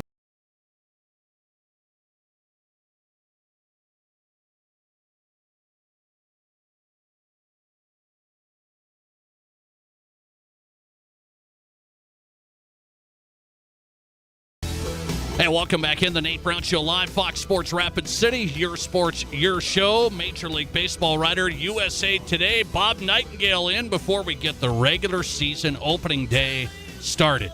Find him on Twitter at @BNightingale. Follow him there for Major League Baseball's best coverage, usatoday.com. Bob, thanks for coming on. I appreciate it. How are you? Yeah, doing great. Thanks, Nate. Well, I appreciate your time. I know it's been busy here. I want to ask you right away with the headline today that Major League Baseball is going to implement the new signaling devices for catchers and pitchers, meaning the catcher can signal in to the pitcher's watch there, and they're going to use PitchCom. It's called PitchCom. It's approved. The pad with buttons on the wrist and pitch type and location. What do you think about this? Yeah, they've been talking about this for years, and we'll see how it works. About half the teams will do it, about half won't. We'll see whether a game if a catcher doesn't feel comfortable with it with the pitcher. But yeah, it should prevent sign stealing, and it should speed up the game a little bit too. so the pitcher and catcher can get on the same wavelength and certainly don't have to worry about a runner on second stealing signs. Okay, so this is one of those things that they've been talking about. And do you think why only half of the teams embracing it? Why wouldn't the other half? I think that some teams just aren't comfortable with it. Like, okay, we're not sure how this is going to work. We're used to the old school way. Like I know the Cardinals aren't going to do it. Maybe they'll change their mind. But I think they just still feel comfortable doing the old school approach. Okay, so I want to take it one step further, and you've seen this, Bob. This wrist, essentially, it's being tested. It's being tested not at the major league level, but lower levels, where now you can also send the analytics of the batter to the pitcher. So, hey, here's this zone, throw it this pitch in this spot every time, and it can go pitch by pitch. Is this type of thing going to lead to that? Well, we'll find out. I mean, whether someone can someone still signs? Can they, mess up with interference? Will someone try to order pizza off it? Who knows what's going to happen? Yeah. It's interesting because I say, okay, baseball's been kind of slow to change, Bob, and now they're going to do this one. I don't think it's a massive deal, but it's a pretty big change. What do you think some of the old school baseball guys think of this? Well, I mean, we've seen so much sign stealing. Obviously, we saw the Astros with all that stuff going on. So theoretically, it should, eliminate that and maybe make baseball, a better place. It makes sense. Certainly, people still signs when you're standing on second base and everything else. So maybe that stops that. Bob Nightingale on Talking Major League Baseball. That's the new headline today. PitchCom is what it's called, catchers and pitchers. And by the way, Bob, I guess they're going to allow 3 fielders, right? So the fielders kind of can relay, hey, here's the pitch that's coming, so everybody knows? Well, they can position themselves so they know where the pitch is so they can stand in a certain spot. Yeah. Right. I was going to say, if not everybody knows, just the pitcher and catcher, that might be interesting. So they're going to allow up to 3 fielders to do it. Let's get into the season, Bob. This season getting started here this week, did you think it would happen? Be honest. I did. I thought it would. I didn't think we'd even start a week late. So, if they didn't agree when they did, it probably wouldn't be starting until June. But two sides had way too much to lose. So, I never thought it was going to be, canceled or, I really didn't believe June either. So, there were two sides were never that far apart. I want to ask you about the Major League Baseball season. There's some massive payrolls, and some players are pointing this out. Massive teams with huge payrolls, teams like the Orioles and Pirates with really, really low payrolls. What can the league do about that? Nothing for now. It's not to, try to do the next CBA, try to get, floors or something like that. It's, the Yankees, the two teams, the Mets and the Dodgers, are going to have $200 million payrolls that are bigger than at least 6 ball clubs right now. Not something else. I mean, there's a massive gap there. I'll ask you about this. Can spending money like that, will it lead to a team like the Mets being in the mix? Yeah, they're certainly built for spending money to be in the playoffs. We'll see what happens. A lot of injuries already, particularly with DeGrom. So, they're spending like the Yankees of the old. Yankees are spending like the Mets of the old. So it's kind of interesting to see the two different approaches here. Who's your team to watch in the AL East, Bob? How good is that division? It should be a really fun division. It's a great division. The team to watch is going to be the Toronto Blue Jays. Yeah. I look at the Blue Jays. People say they're good enough to win that division. Oh yeah, they're very good. They can win. They made a nice ride last year too. I'll ask you about the Minnesota Twins. A lot of Twins fans, Bob. Carlos Correa. What do you think of his deal? He can have an opt-out after the, kind of, I guess, test things out. What do you think of the Twins bringing him in and his impact? Yeah, it made sense. A 1-year contract. It's only going to be 1 year. He'll leave after that. But try to get them back to being respectable, have them bounce back. Sure that last year was aberration. I look at the Minnesota Twins, the pitching. Will they have enough pitching to compete in an AL Central? Who's your team in the AL Central? Still give me the White Sox here with the injuries, but I think the Twins will make a run for it. KC's better. Detroit's better. Okay, Bob Nightingale, USAToday.com, senior Major League Baseball writer. Finally, Dodgers' Dave Roberts said, we're going to win the World Series. What did people react to in the baseball world? No reaction. I mean, they should with that kind of payroll, the talent they have.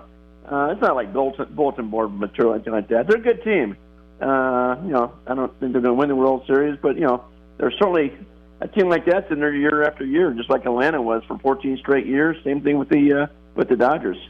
Bob Nightingale, have you guys at USA Today made your projections? Who do you like, AL and National League? The AL is wide open. I'm gonna still stick with the White Sox, even though all these injuries hit them. Yeah, just nobody jumps out at me. I mean, I like the Blue Jays are good, but can you go from not being in the playoffs at all, to being a World Series team? So I think go any kind of different directions in the AL. National League, so 3 straight years I've picked it right now, so I'm due for a clunker. But I'm going to go back with Atlanta. I'm going to go Atlanta going back to back. Wow. So Atlanta's going to have enough. What do you believe it was the right call with the Freddie Freeman situation that Atlanta made? Well, we're going to let Freddie go. Well, if there was a situation where they just weren't going to go to past 6 years and say, you know what, we're not budging, and they didn't. I'm sorry, past 5 years, and so.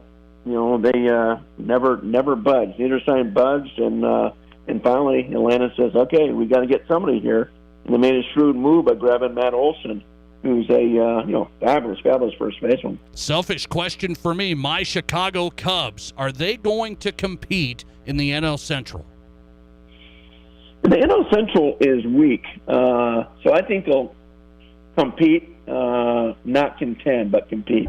Too many holes, who knows what will happen if they have a chance to, sell off a player, at the trade deadline. Who knows how long, Contreras stays behind the plate there. So, they're built to win, or trying to be built to win for a couple of years, but not this year. If they were really trying to win this year, they would have got Carlos Correa themselves. And, of course, that wouldn't have made sense because they just dumped everybody. So, no, there's probably just a couple of years away. Bob Nightingale dropping by tonight as he gets set for opening day coverage at usatoday.com and B Nightingale on Twitter. Bob, always great. Thanks for hopping on. Sure, my pleasure. Thanks, Nate. Thanks for the time. Bob Nightingale tonight on Fox Sports Rapid City, senior Major League Baseball writer, USA Today. His picks. Oh, we got Bob before opening day. His picks. Wow. The White Sox, Bob. The White Sox? Okay. Bob knows more than me. What am I talking about? The White Sox to the World Series? And the Braves. Wow, that's out on the limb there a little bit. Out on the limb. White Sox Braves World Series, Bob Nightingale matchup. And he does like the Twins' chances, though, to mix it up in the AL Central there. Going and getting Correa. I have a feeling the Twins are going to give up a lot of runs. I know they got a couple of pitchers, I guess, but I have a feeling they're going to give up a lot of runs. And can the Twins' bats get back to a couple of years ago? The Twins' bats a couple of years ago were just out of this world. A couple of years ago. Last year, downturn. And can the Twins' bats with Correa in that mix really light it up in the Twin Cities this year? It'll be interesting. You going to go to a Twins game this year? Is it time to go to a Twins game this summer? Correa in town? I had a Minnesota Twins fan actually send a message to me. He said, I'm out on the Twins. I'm out. They signed Correa from the Astros and the cheating scandal. I am out. Wow. Easy now. Easy. By the way, speaking of the cheating scandal, the sign-stealing scandal, that's what Major League Baseball is, I guess, trying to end today. Right before opening day, they said, we are going to implement this. They've tested it out. They tested it out in spring training. And they said, we're going to implement this. The catcher can relay the pitch signal to the pitcher. Pitch type and location directly to him through a listening device. That's how it's going to work. So it's called PitchCom. the catcher's going to use a pad with buttons, okay? And he's going to doot, doot, doot, doot, doot. And then it's going to send the pitch to the pitcher. And he's going to take a listen through the earpiece, I guess, and low outside fastball, low outside slider.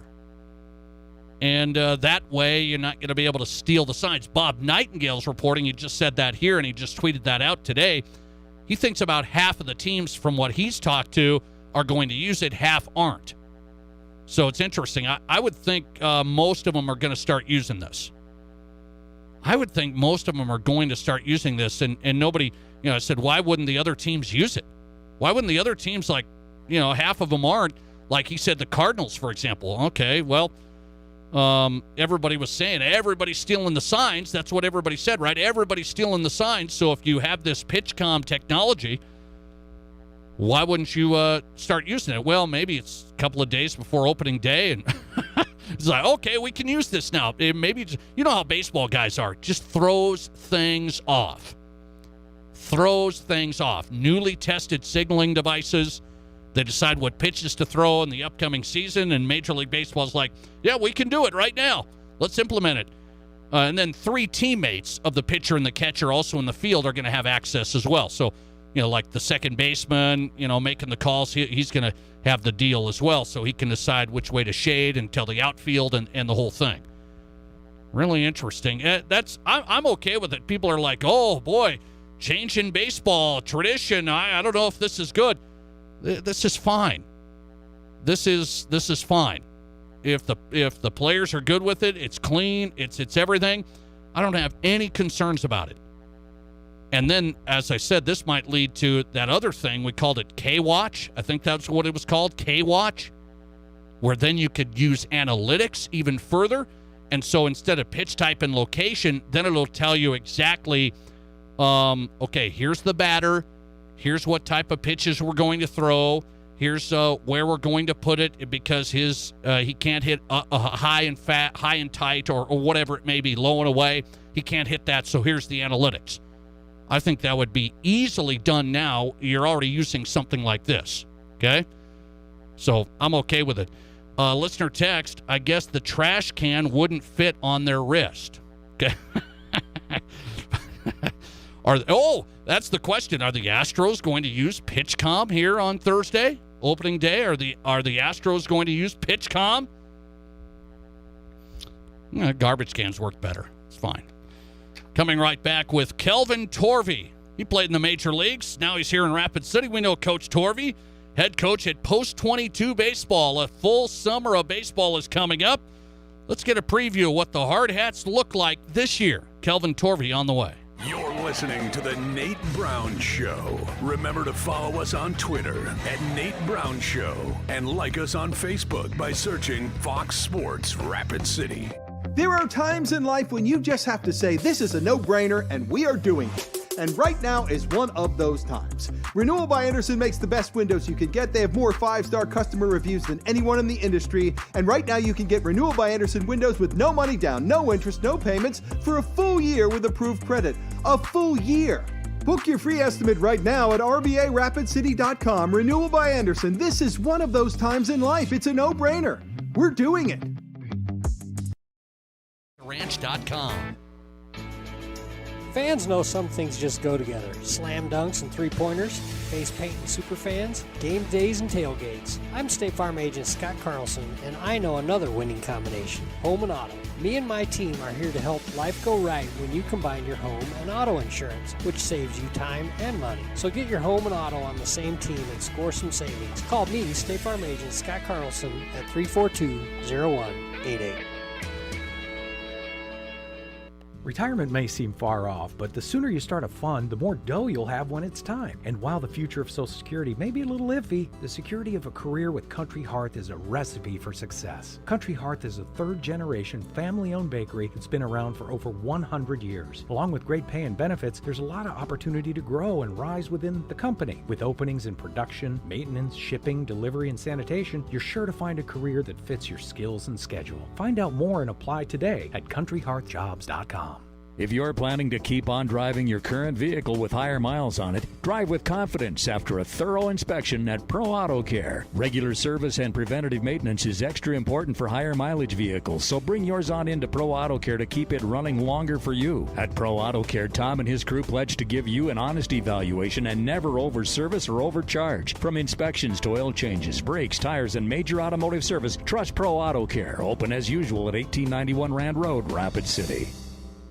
Broadcasting from the Anytime Auto Sales, Service, and Detail Studio. Sales, service, and side-by-sides. This is Fox Sports Rapid City.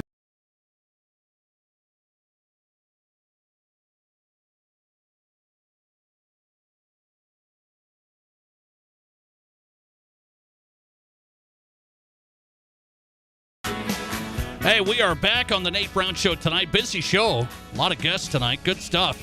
A lot of discussion, thought-provoking sports talk, local, regional, national, here on Fox Sports Rapid City. We're live weekdays 4 to 6. Thanks for checking in. If you missed some of the show, missed some of the guests, go to the Nate Brown Show podcast. Yesterday we had Cooper Bowman on. It was fun to talk to Cooper. Hit his 3-run home run in spring training on the big league club for the Yankees last week. Spring training, homer for Cooper Bowman. I said, what went through your mind rounding the bases? He goes, I can't even remember. I was like, first home run, Cooper, for the Yankees.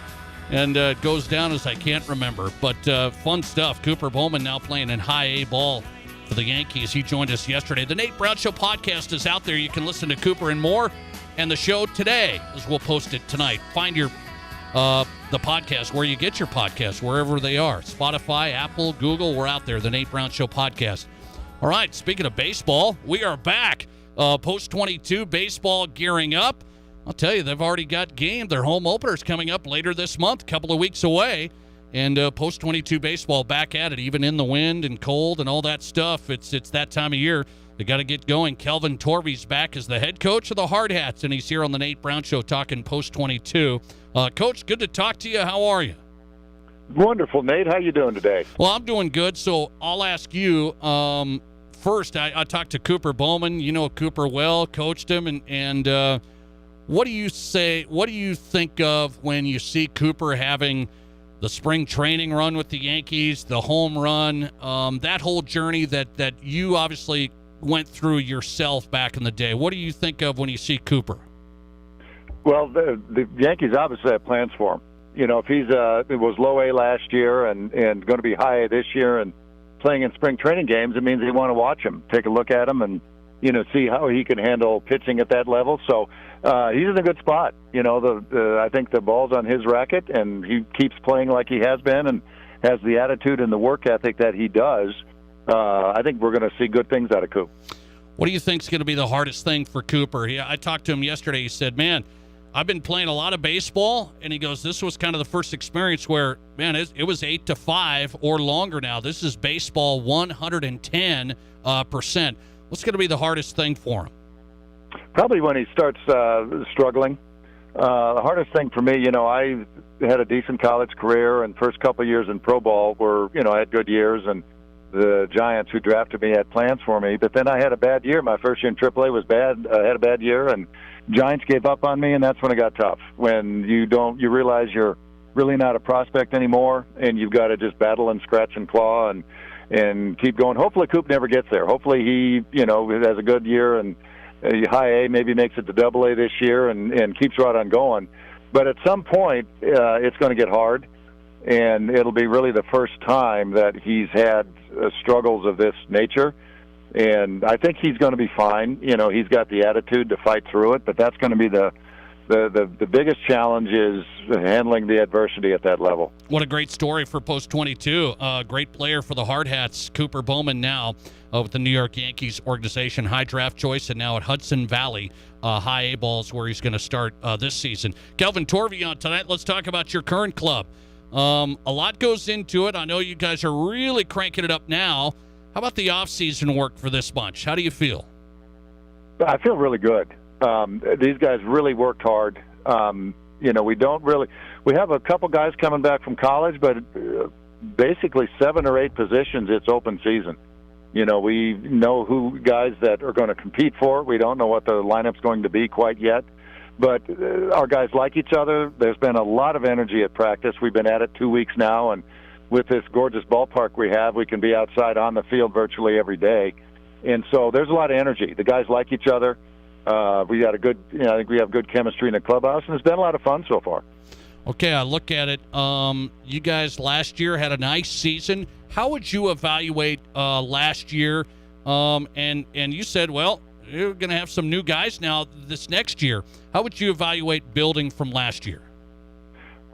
We obviously didn't have a very good year. I mean, we were like 5-6 games above 500, which is not post-22 baseball. And, a lot of the issues we had started with me. I take responsibility for last year. But the thing is, I've learned from it. I think our guys have learned from it. We've had meetings with, we've got 3 guys that are in college are going to come back. I met with them over Christmas. I've met with our leadership that's here, and we're committed to have a better year this year. And so far, the early returns are good because, like I said, our guys their work ethic's off the charts. They really, we've got, like I said, we got good chemistry. They're really pulling for each other, and it's just, I'm encouraged early with what we've got going. Okay, having a baseball team, Coach, you know this. You got to have talent, you got to have work, and you got to be able to put in the work. When you talk about last year, maybe didn't quite meet our standards. What was missing? Like I said, we didn't have a very good team chemistry. We had talent, but we just didn't have good chemistry. And again, like I mentioned earlier, that's on me. And the first thing I did all winter is see how I could get better. And I believe I have. I saw some things that could have changed from last year that I should have done. And, we're not going to let that happen this year. And so to me, that's the biggest thing I see right now is that, the guys are really pulling for each other. I'm riding them harder.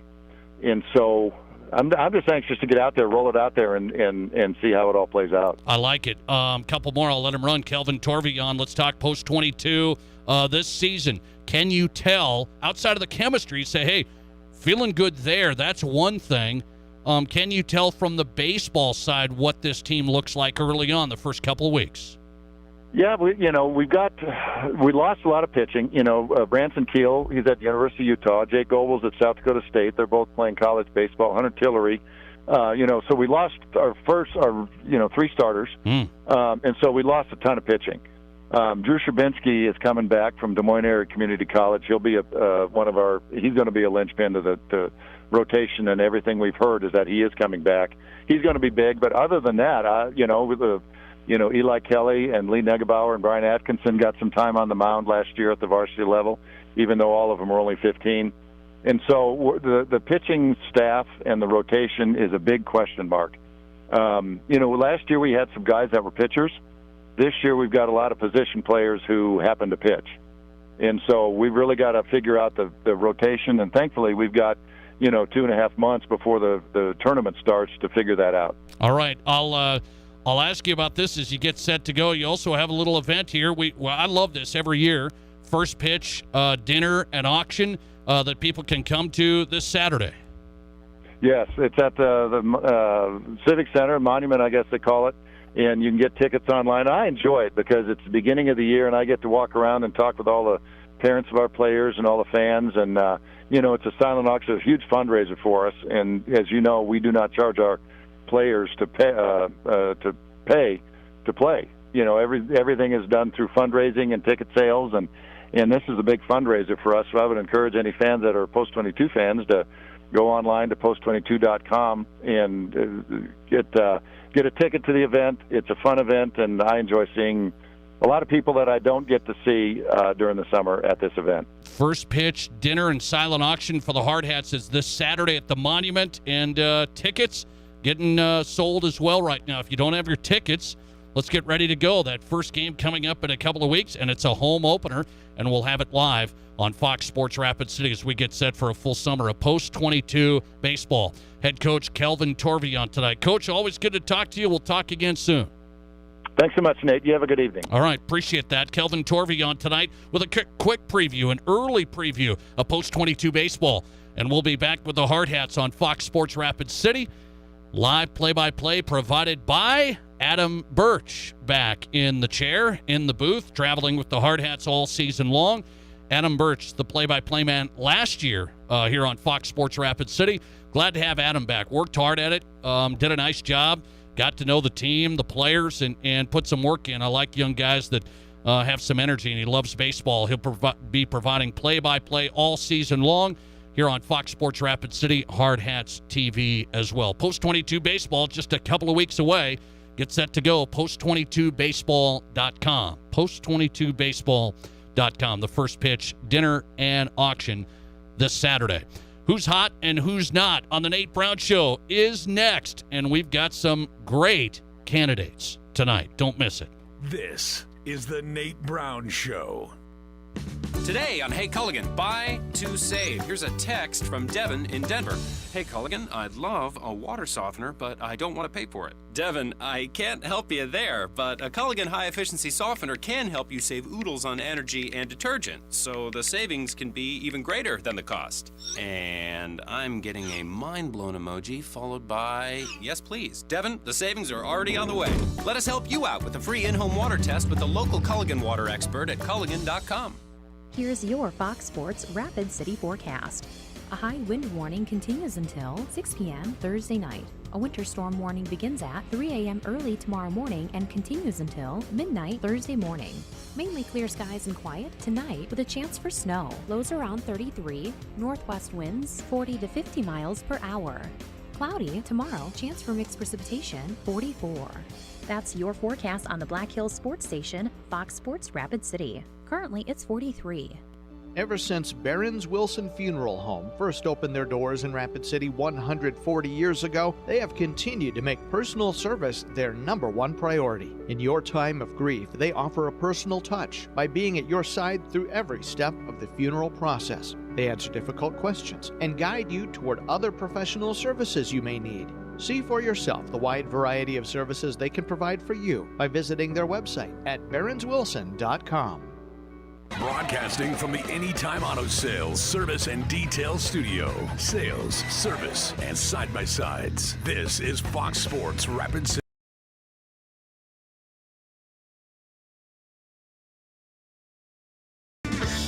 All right, let's roll on a Tuesday. The Pizza Ranch is the place to go tonight. If you haven't had the Pizza Ranch in a while, I'll tell you, the buffet open until 8. And then remember, tomorrow is Kids Day. One child 12 and under eats free for every regular priced adult. The Pizza Ranch Buffet Wednesday, Kids Day. Hit it. 2 locations in Rapid City. Who's hot and who's not on the Nate Brown Show? We've got one for you. A who's hot candidate. This is a good one now. U14 South Dakota Hockey won the national championship. Okay? So I was looking at the story. I said, man, this is a big deal. The U14 category, USA Hockey, they have their national championship competition, and the South Dakota U14 team won the national title. Some Rushmore Thunder players on that team making an impact. The Rushmore Thunder, the local organization here. Congrats to our local kids, and congrats to the South Dakota U14, the U.S. national champions on the hockey side. In our Pizza Ranch Who's Not category, I guess it's an easy one. I was talking earlier about this transfer portal. Yeah, we talk about the portal in college football. How about college basketball? The season just wrapped up. There's 1,171 players in the transfer portal today. The season just wrapped up. 1,171 players are in the Division I transfer portal. A lot of kids looking for a lot of places to go. That's too many. But it is what it is, as the old famous saying goes. Thanks for listening. The Nate Brown Show podcast will be up tonight. Catch it when you can. We'll be back tomorrow live at 4. The